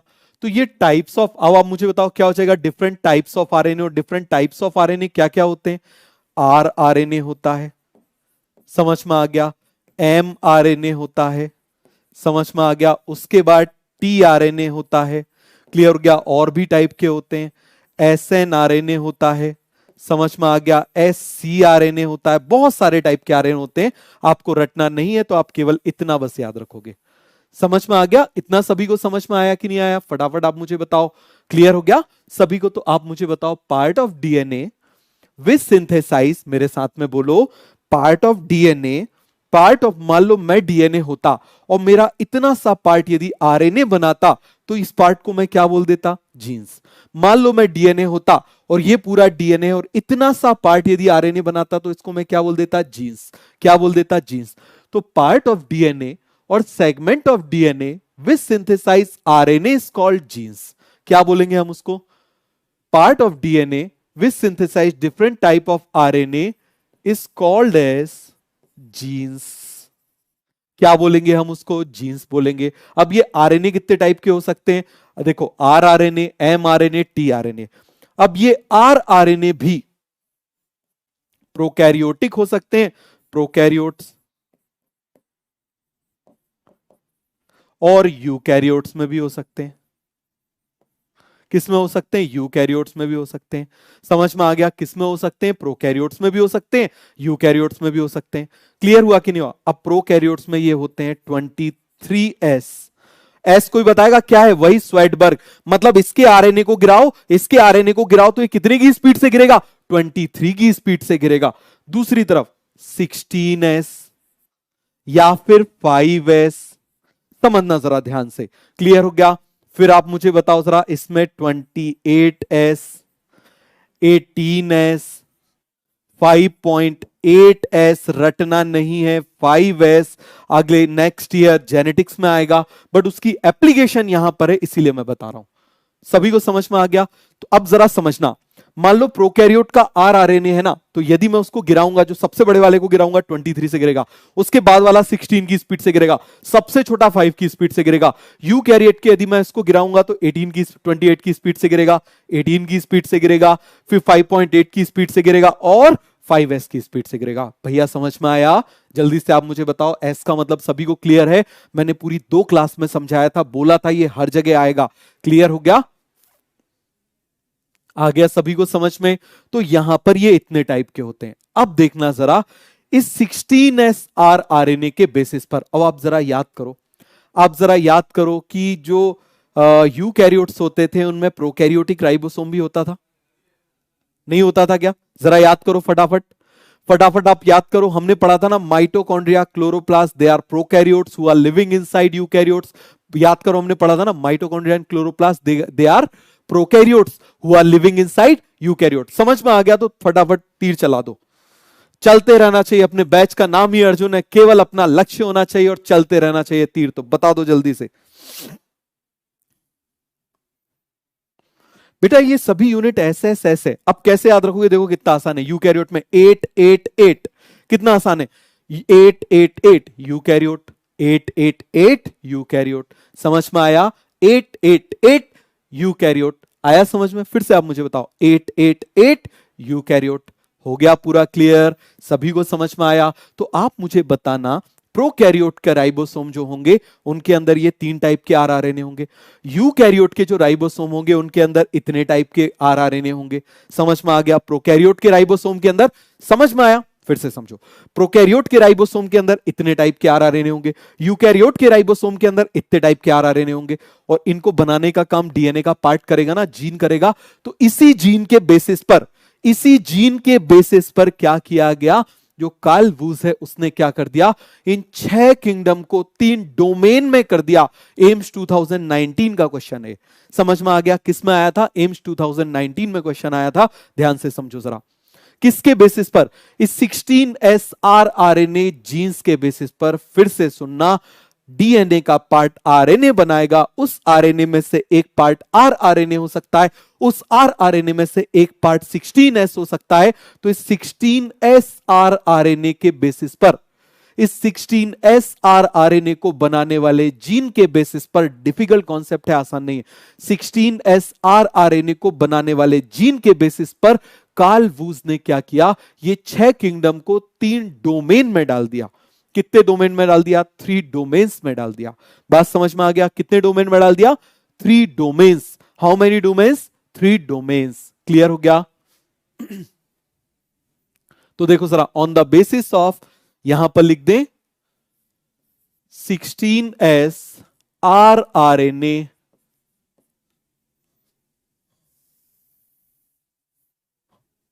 यहां पर लिख दें on the basis of 16s rRNA genes. Clear हो गया? On the basis of 16s rRNA gene. आपको एग्जाम में rRNA जीन भी मिल सकता है, rRNA जीन्स। तो पहले इसका मतलब बताओ, डीएनए का वो पार्ट जो rRNA बनाएगा उसको हम क्या बोल देंगे? rRNA gene. क्या बोल देंगे? rRNA gene. इसके बेसिस पर all the six kingdoms, all the six kingdoms are are are categorized in three domain। समझ में आ गया? ये आया था एम्स 2019 में। समझ में आ गया? Categorize in three domains. बात समझ में आ गया? जो एम्स का यदि कोई 2019 का कभी कोई मेरा स्टूडेंट मिले ना तो वो आपको बताएगा फुल के फुल क्वेश्चन नोट से आते हैं। इवन एम्स के टाइम तो मैं ये भी मना कर देता था कि एनसीईआरटी पढ़ो भी मत पढ़ो, केवल नोट्स पढ़ो। जो ये आपको लग रहे हैं ना ये सब नोट्स, इससे बाहर एम्स में एक भी क्वेश्चन नहीं आता था। और जब मैं पूरी बायोलॉजी पढ़ाता हूं तब, तो इसीलिए बॉटनी अकेले में मैं ऐसा तो होगा नहीं कि मैं कुछ ऐसा छोड़ दूंगा जो आपके सिलेबस जो होगा और मैं छोड़ दूंगा। तो ये बात अपने दिमाग में बहुत अच्छे से डाल लो। जितने जल्दी ये जितने आपके दिमाग में सेट हो जाएगी ना, उतने जल्दी आपके सिलेक्शन की तरफ आप बढ़ने लगोगे। क्लियर हो गया? तो देखो क्या किया गया है, इस सबको थ्री डोमेन्स में डाल दिया है। किस में डाल दिया है? थ्री डोमेन्स में डाल दिया है। वो डोमेन्स कौन कौन से हैं? फर्स्ट डोमेन, सेकेंड डोमेन और थर्ड डोमेन। समझ में आ गया? All the six kingdoms are placed in three domains. Clear हो गया? पहले डोमेन का नाम है आर्कीबैक्टीरिया। क्लियर हो गया? क्या नाम है? आर्कीबैक्टीरिया। दूसरे डोमेन का नाम है यूबैक्टीरिया। या मैं एक काम करूं, ऐसे लिख दूं क्या? ये बस थ्री डोमेन ऐसे बना दूं। ये देखो जरा, ये थ्री डोमेन बना दिया। नेक्स्ट पेज में मैं डायग्राम बना देता हूं, देखो जरा।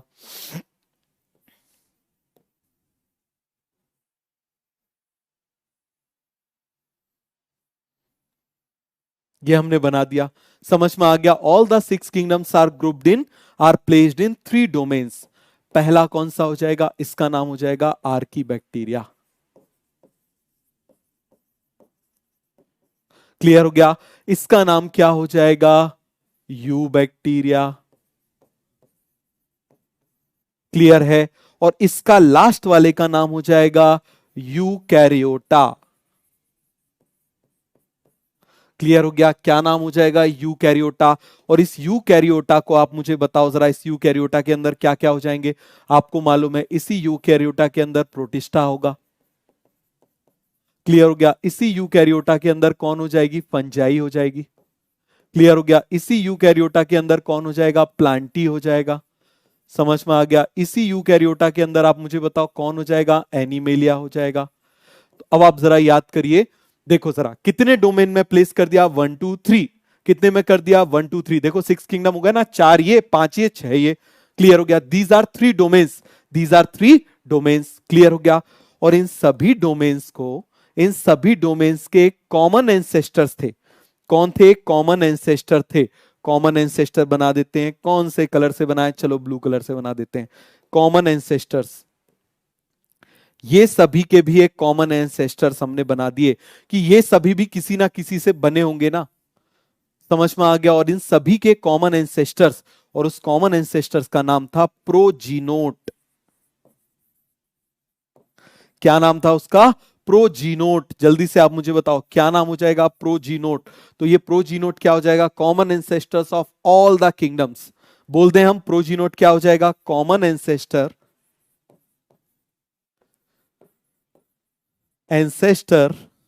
Of all the kingdoms.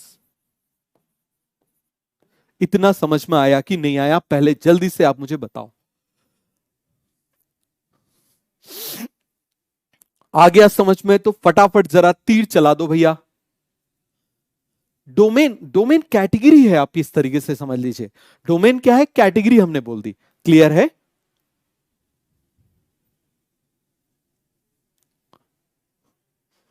Sixteen S के बेसिस पे क्यों? क्योंकि बेटा 16s इसमें अलग अलग होते हैं। समझ में आ गया? जो 16s के जो जीन होते हैं ना, वो अलग अलग होते हैं। क्लियर हो गया? इसलिए अब और ज्यादा डिटेल में, कुछ में प्रेजेंट होते हैं, कुछ में एब्सेंट होते हैं, वो सब हमको नहीं जाना। क्लियर हो गया? क्योंकि अभी आपको जेनेटिक्स नहीं आती। मेरा भी मन कर रहा है कि मैं बता दूं, आपको लग रहा होगा सर 16s क्या होता है, इसका जीन्स क्या होता है, ये सब जेनेटिक्स में आएगा। और जब मैं आपको रिवाइज कराऊंगा ना 12th कराने के बाद में, तब जब मैं इसको दोबारा कराऊंगा ना, तब आपको बताऊंगा कि देखो अब आपको बनेगा कि नहीं बनेगा, तब आपको लगेगा हाँ सर अब बताना चाहिए था। ठीक है, तो मैं तब बताऊंगा। आया समझ में? क्लियर हो गया सभी को? जल्दी जल्दी से मुझे बताओ। चलो अब हम देखते हैं रेस्पिरेशन। किसकी बात कर रहे हैं? Respiration in bacteria. किसकी बात कर रहे हैं? Respiration in bacteria. अब देखो रेस्पिरेशन बेसिकली दो टाइप से होगा, कोई भी हो कहीं पर भी हो, रेस्पिरेशन दो टाइप का होगा। एक होगा एरोबिक, एक होगा एनारोबिक। तो मुझे बताओ एरोबिक का मतलब क्या होगा? एयर को यूज कर रहे हैं तो एरोबिक, एयर को यूज नहीं कर रहे हैं तो एनारोबिक। अरे सिंपल सा है ना। तो अब मुझे बताओ एरोबिक का मतलब क्या हो जाएगा? यूज ऑफ ऑक्सीजन और एयर। यहां पर हम क्या बोलेंगे? डू नॉट यूज ऑक्सीजन और एयर। समझ में आ गया? ऑक्सीजन और एयर को हम यूज नहीं कर रहे हैं। क्लियर हुआ कि नहीं हुआ? फटाफट आप मुझे बताओ। एरोबिक और एनारोबिक समझ में आ गया सभी को? तो भैया जाओ ना, यदि टाइम ओवर हो गया तो जाओ, मैंने थोड़ी रोका हुआ है। जाओ जिसको टाइम ओवर हो गया। कहां से अभी टाइम ओवर हो गया? 4 बजे क्लास स्टार्ट होगी, तो 5:15 पे कैसे क्लास ओवर होगी? है? जिसको जाना है वो जाओ। मैंने थोड़ी तुमको पकड़ के रखा हुआ है, तुम बंद करो उसको और जाओ। समझ में आ गया? मैंने बोला ना एक बच्चा भी यदि पढ़ने वाला है तो मैं तो उसके लिए कमिटेड हूं। खत्म काम। तो ये क्लियर हो गया। एरोबिक का मतलब क्या हो जाएगा? यूज ऑफ ऑक्सीजन और एयर। एनारोबिक का मतलब क्या हो जाएगा? Do not use of oxygen और एयर। क्लियर हो गया सभी को? समझ में आ गया? चलिए अब ये एरोबिक को भी हमने क्या किया है? एरोबिक को भी हमने क्या किया है? और सिंपल सा समझो, जो ऑक्सीजन की प्रेजेंस में सरवाइव करते हैं उसको हम एरोबिक बोलते हैं। जो ऑक्सीजन की एब्सेंस में सरवाइव करते हैं उसको हम एनारोबिक बोलते हैं। Can survive only in the presence of oxygen. Can survive in the presence of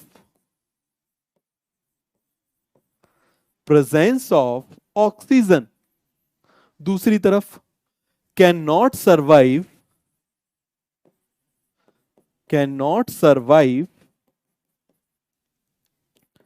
in the presence of oxygen। समझ में आ गया? Can not survive in the presence of oxygen. बात समझ में आई? एरोबिक और एनारोबिक में डिफरेंस क्लियर हुआ कि नहीं हुआ? फटाफट आप मुझे बताओ। पूरा डिफरेंस क्लियर हो गया? चलो अब इसको हमने फर्दर डिवाइड किया हुआ है, अब अच्छे से समझना। क्लियर हो गया? अब हम क्या देखेंगे? इसको हमने फर्दर क्या किया है? फर्दर हमने डिवाइड किया है। यहां मैंने बोला एरोबिक। क्या बोला मैंने? एरोबिक। दूसरी तरफ आप मुझे बताइए हमने क्या बोला? Anaerobic. क्या बोला हमने? N aerobic. क्लियर है? अब इस एरोबिक को भी हमने क्या किया है? फर्दर डिवाइड किया है। आप समझना, दो कैटेगरी में। क्लियर है? इसको भी हमने किस में किया है? दो कैटेगरी में डिवाइड किया है। ये वाला पार्ट एनसीईआरटी में नहीं है, बट हर जगह यूज होता है। समझ में आ गया? हर जगह क्या होता है? यूज होता है। अभी आपको सब समझ में आएगा, रुकना जरा। क्लियर हो गया? Aerobic anaerobic. पहला वर्ड है ऑब्लिगेट। अच्छे से समझना, पहला वर्ड है ऑब्लिगेट। दूसरा वर्ड है फैकल्टेटिव। दूसरा वर्ड क्या है? फैकल्टेटिव। अगेन यहां पर हम बोल देते हैं ऑब्लिगेट, और हम क्या बोल रहे हैं? फटाफट आप मुझे बताइए। फैकल्टेटिव। क्या बोल रहे हैं हम इसको? ऑब्लिगेट और facultative.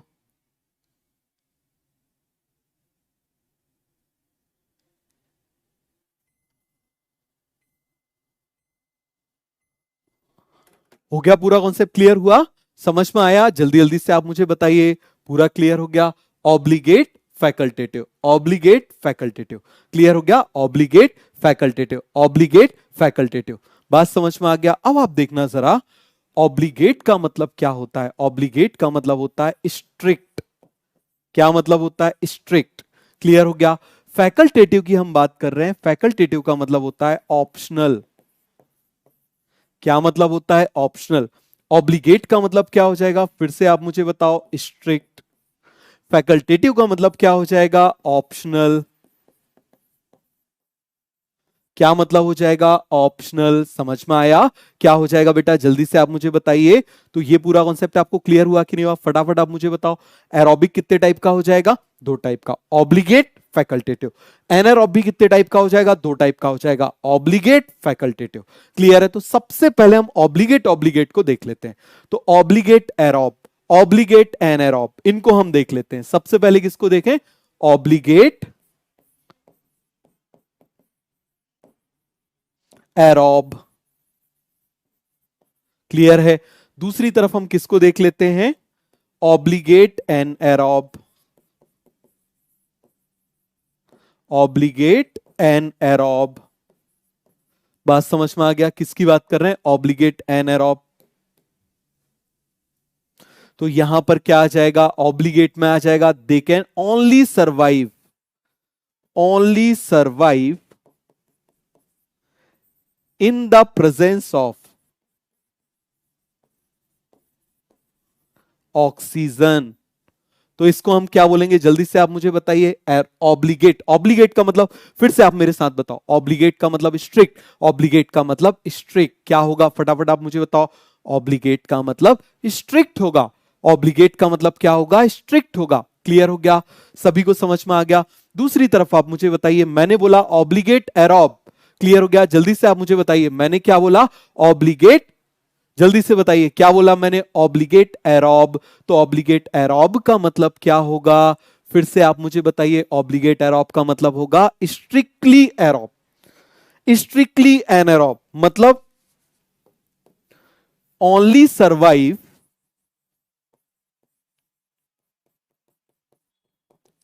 In the absence of oxygen. केवल सरवाइव कब करेंगे? जब ऑक्सीजन एब्सेंट होगी। ये सरवाइव कब करेंगे? जब ऑक्सीजन प्रेजेंट होगी। इतना आपको समझ में आया कि नहीं आया? पहले मुझे बताओ। इतना सभी को समझ में आया? जल्दी जल्दी से मुझे बताओ। ऑब्लिगेट, ऑब्लिगेट का मतलब सभी को समझ में आया? आ गया समझ में? तो जरा फटाफट अपने तीर चला दो। आ गया समझ में? तो फटाफट तीर चला दो।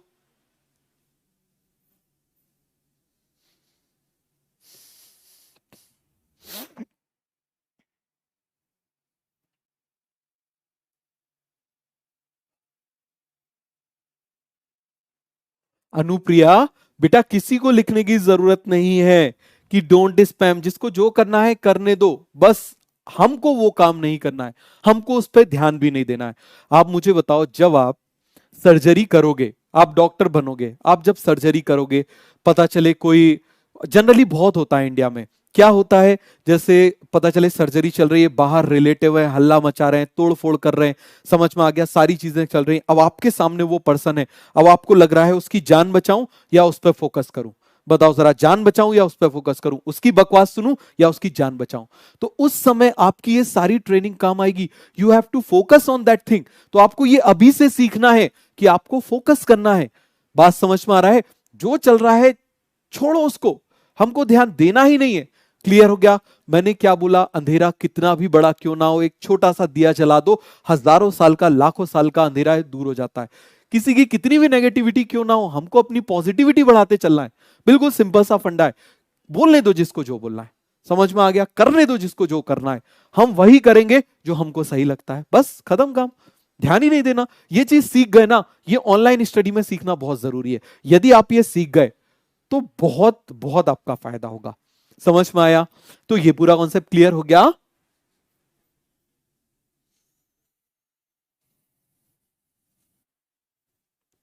सभी को ये पूरा क्लियर हो गया? ऑब्लिगेट ऑब्लिगेट समझ में आ गया? ऑब्लिगेट ऑब्लिगेट समझ में आ गया? चलिए अब हम बात कर रहे हैं किसकी? फैकल्टेटिव की। किसकी बात कर रहे हैं? फैकल्टेटिव की। तो देखो जरा, यहां पर मैंने बोल दिया रेस्पिरेशन।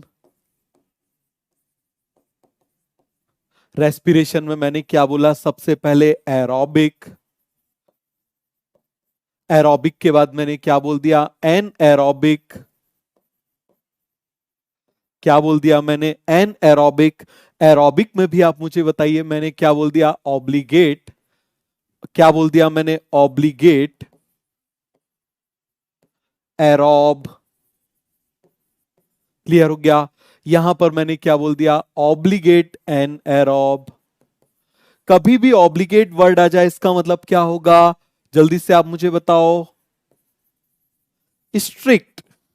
और कभी भी मैंने बोल दिया फैकल्टेटिव, तो फैकल्टेटिव का मतलब क्या हो जाएगा? फैकल्टेटिव। यहां पर मैंने बोल दिया फैकल्टेटिव। अब बताना जरा, फैकल्टेटिव का मतलब तो होता है ऑप्शनल। क्लियर हो गया? फैकल्टेटिव का मतलब क्या होता है? ऑप्शनल। फैकल्टेटिव का मतलब क्या होता है? ऑप्शनल। तो मुझे बताओ, ऑप्शनल के साथ मैं एरोब लगाऊं या ऑप्शनल के साथ एन एरोब लगाऊं? दिमाग लगा के बताओ। ऑप्शनल के साथ में मैं एरोब लगाऊं या ऑप्शनल के साथ में मैं एन एरोब लगाऊं? बताओ जरा। ये तो स्ट्रिक्ट हो गए, इसका मतलब क्या हो जाएगा? स्ट्रिक्ट। ये तो स्ट्रिक्ट है। क्लियर हो गया? ये भी कैसे हो गए? स्ट्रिक्ट हो गए। क्लियर हो गया? Strictly anaerobe, strictly aerobe. अब मैंने बोला ऑप्शनल, तो आप मुझे बताओ, जैसे आपका मेन सब्जेक्ट है फिजिक्स केमिस्ट्री बायोलॉजी, तो ऑप्शनल क्या होता है? मैथ्स। तो आप मुझे बताओ, मान लो आपका ऑप्शनल मैथ्स है, तो आप ऑप्शनल मैथ्स बोलोगे या फिर आपकी पीसीबी है तो आप बोलोगे ऑप्शनल बायोलॉजी? क्या बोलोगे? जल्दी से आप मुझे बताओ, ऑप्शनल बायोलॉजी बोलोगे या ऑप्शनल मैथ्स बोलोगे? ऑप्शनल मैथ्स बोलोगे ना? तो आप मुझे बताओ, इसका मतलब मेनली बायोलॉजी आपके पास है बट ऑप्शनल में मैथ्स भी है कि नहीं? बताओ जरा।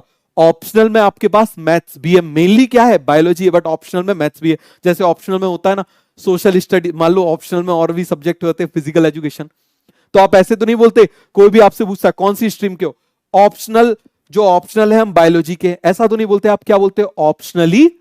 क्या बोलते हो? जल्दी से आप मुझे बताओ। ऑप्शनली फिजिकल एजुकेशन, या फिर ऑप्शनली कंप्यूटर साइंस, या फिर ऑप्शनली हिंदी, या फिर ऑप्शनली संस्कृत, इसी तरीके से बोलते हो ना? तो यहां पर आप मुझे बताना, ऑप्शनल मेनली ये एरोब है बट ऑप्शनली क्या हो सकते हैं? Anaerobe. तो यहां आएगा ऑप्शनली एन एरोब। तो कभी भी एन एरोब आ गया और उसके आगे की फैकल्टेटिव लगा हुआ है, इसका मतलब ये ऑप्शनली एन एरोब है, मेनली एरोब है।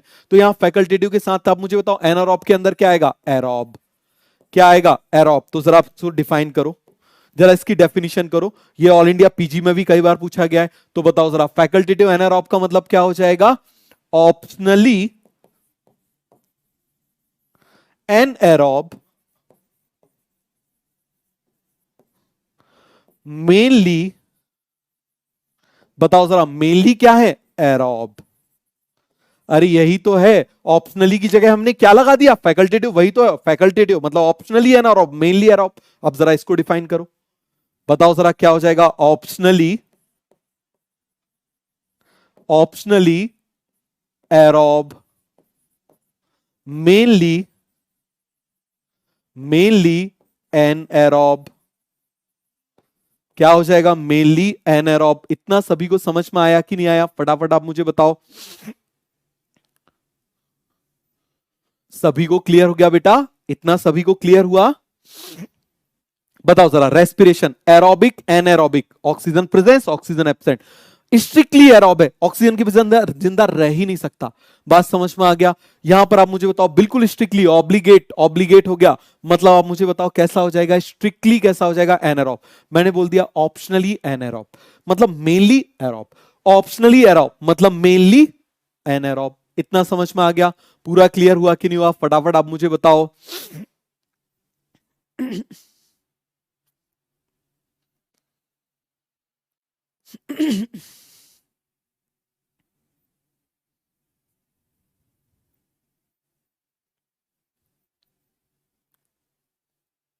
हो गया पूरा कॉन्सेप्ट क्लियर?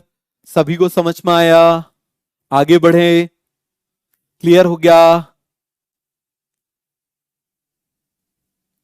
आगे बढ़े। बताओ, इतना सभी को समझ में आ गया तो चला दो जरा तीर, फटाफट तीर चला दो। आ गया समझ में, चला तीर तीर चला दो।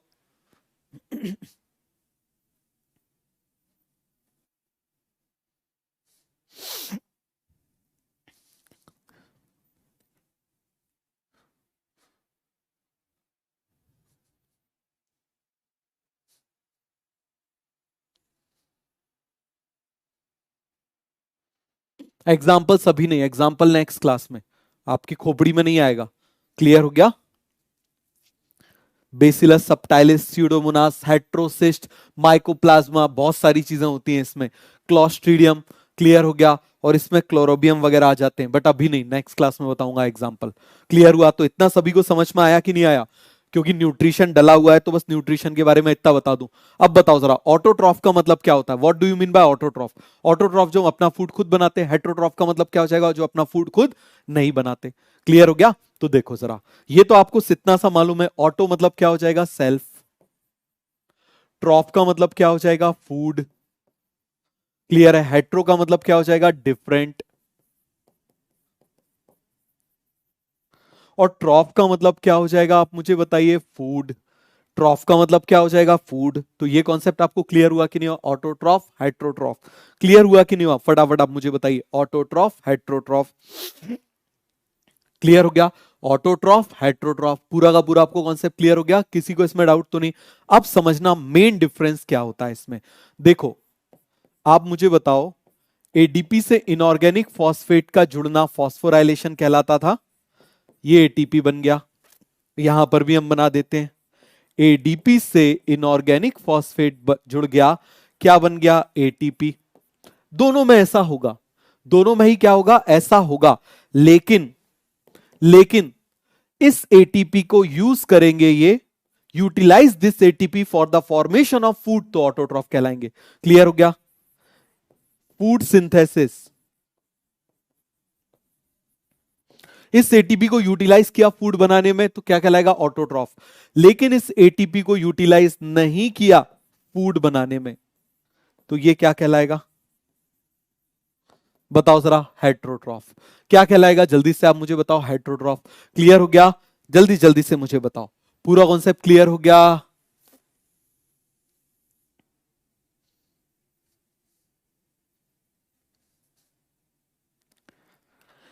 देखो भाई, देश वेश के बारे में मत लिखो, नहीं तो फिर मैं सन्नी देओल बन जाऊंगा। बात समझ में आ गया?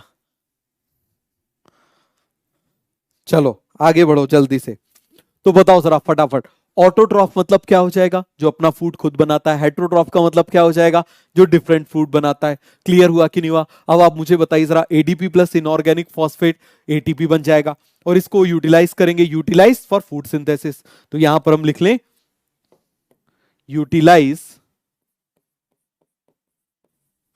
ATP, utilized ATP for food synthesis, तो क्या कहलाएगा? Autotroph.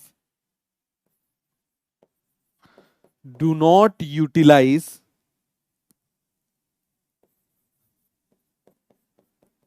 Utilise ATP for food synthesis, तो क्या कहलाएगा? हेट्रोट्रॉफ। समझ में आ गया? क्या हो जाएगा? जल्दी से आप मुझे बताओ। हेट्रोट्रॉफ। पूरा कॉन्सेप्ट सभी को क्लियर हो गया? किसी को इसमें डाउट है तो पूछो पूछो पूछो, जल्दी से बोलो। बताओ जरा जल्दी से। ऑटोट्रॉफ, हेट्रोट्रॉफ समझ में आया? देखो, एटीपी दोनों बनाएंगे, एटीपी दोनों बनाएंगे। क्लियर हो गया? एटीपी दोनों बनाएंगे, लेकिन इस एटीपी को यूज करके यदि फूड बनाएंगे तो ऑटोट्रॉफ, फूड नहीं बनाएंगे तो हेट्रोट्रॉफ, फूड बनाएंगे तो ऑटोट्रॉफ, नहीं बनाएंगे तो हेट्रोट्रॉफ। क्लियर हो गया?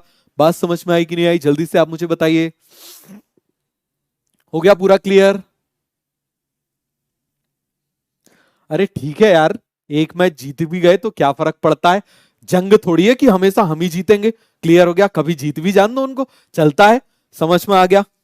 जन क्रिकेट मैच ही तो है, कोई जंग थोड़ी है कि हमेशा हम ही लोग जीते। क्लियर हो गया? जीत जाने दो, क्या फर्क पड़ता है। चलो जरा, हो गया पूरा कॉन्सेप्ट क्लियर?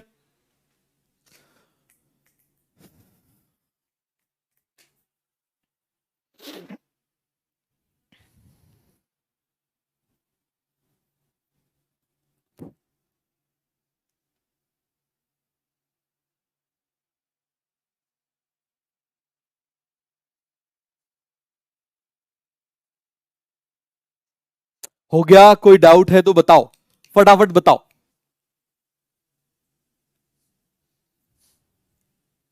हो गया? चलो जरा अब ध्यान से देखो, इसी ऑटोट्रॉफ को हमने क्या किया है, दो उसमें डिवाइड किया है। देखना जरा, ऑटोट्रॉफ को भी हमने फर्दर किस में डिवाइड कर दिया, दो में। देखना जरा, ऑटोट्रॉफ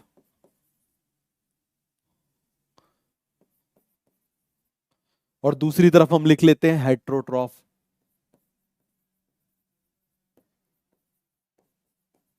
क्लियर हो गया? एक लाइन खींच देते हैं चलो बीच में।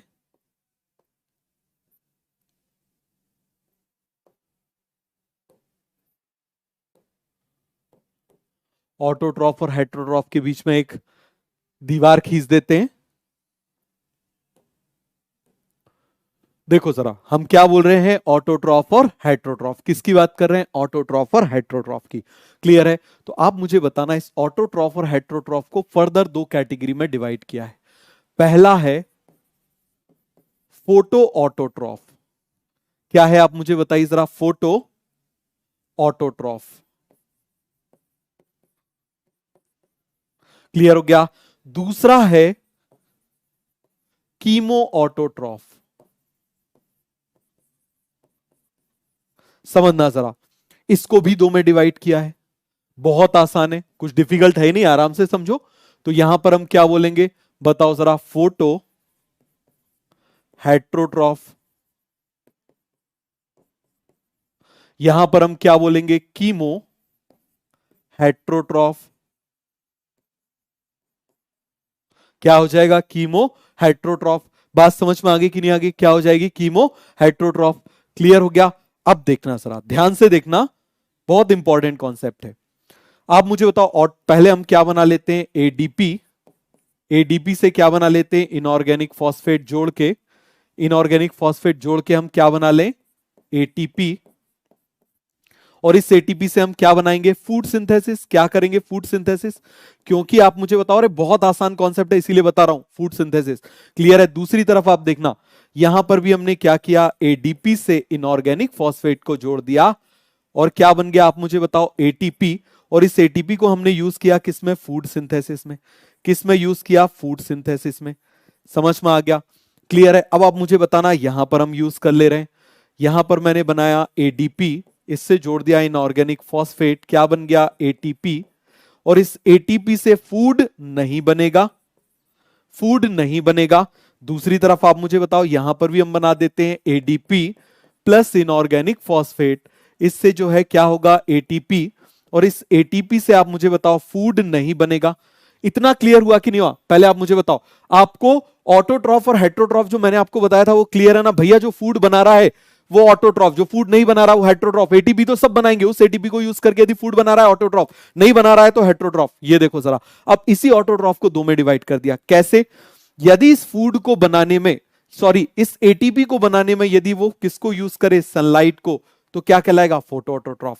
यदि यहां पर यूज करेगा ऑक्सीडेशन को, किसको यूज करेगा, केमिकल के ऑक्सीडेशन को, तो क्या कहलाएगा, chemo autotroph. Chemo autotroph.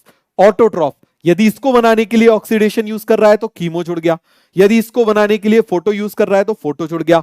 Again मुझे बताओ, सनलाइट यूज कर रहा है एटीपी बनाने के लिए, फोटो, लेकिन उस एटीपी से फूड नहीं बन रहा, तो हम क्या बोलेंगे, जल्दी से आप मुझे बताओ, उसको हम क्या बोलेंगे, हेट्रो। यहां पर हम क्या बोलेंगे, ऑक्सीडेशन। क्या बोलेंगे हम यहां पर, ऑक्सीडेशन। तो इतना सभी को समझ में आया कि नहीं आया, जल्दी से बताओ, कितना आसान है? क्लियर हुआ? फटाफट बताओ जरा, इतना आपको समझ में आया?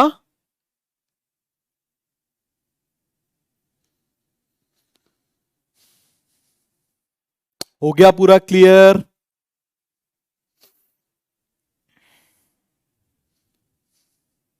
देखो कितना आसान है, आप देखना। ऑटोट्रॉफ मतलब फूड बन रहा है, ऑटोट्रॉफ मतलब फूड बन रहा है, ये सभी में हो रहा है। लेकिन इसको बनाने के लिए लाइट यूज हो रही तो फोटो, केमिकल का ऑक्सीडेशन हो रहा है तो कीमो। लाइट यूज हो रही है तो फोटो, केमिकल का ऑक्सीडेशन हो रहा है तो कीमो। उससे फूड बना लिया तो ऑटो, नहीं बना पाया तो हेट्रो। उससे फूड बना लिया तो कीमो ऑटोट्रॉफ, नहीं बना पाया तो हेट्रोट्रॉफ।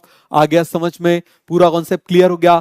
चलो ठीक है, आज के लिए इतना बहुत है। Thank you, good good night, मिलते हैं नेक्स्ट क्लास में। और पढ़ाई पे ध्यान। क्लियर हो गया? पढ़ाई पे ध्यान दो, वो ज्यादा इंपॉर्टेंट है। Thank you.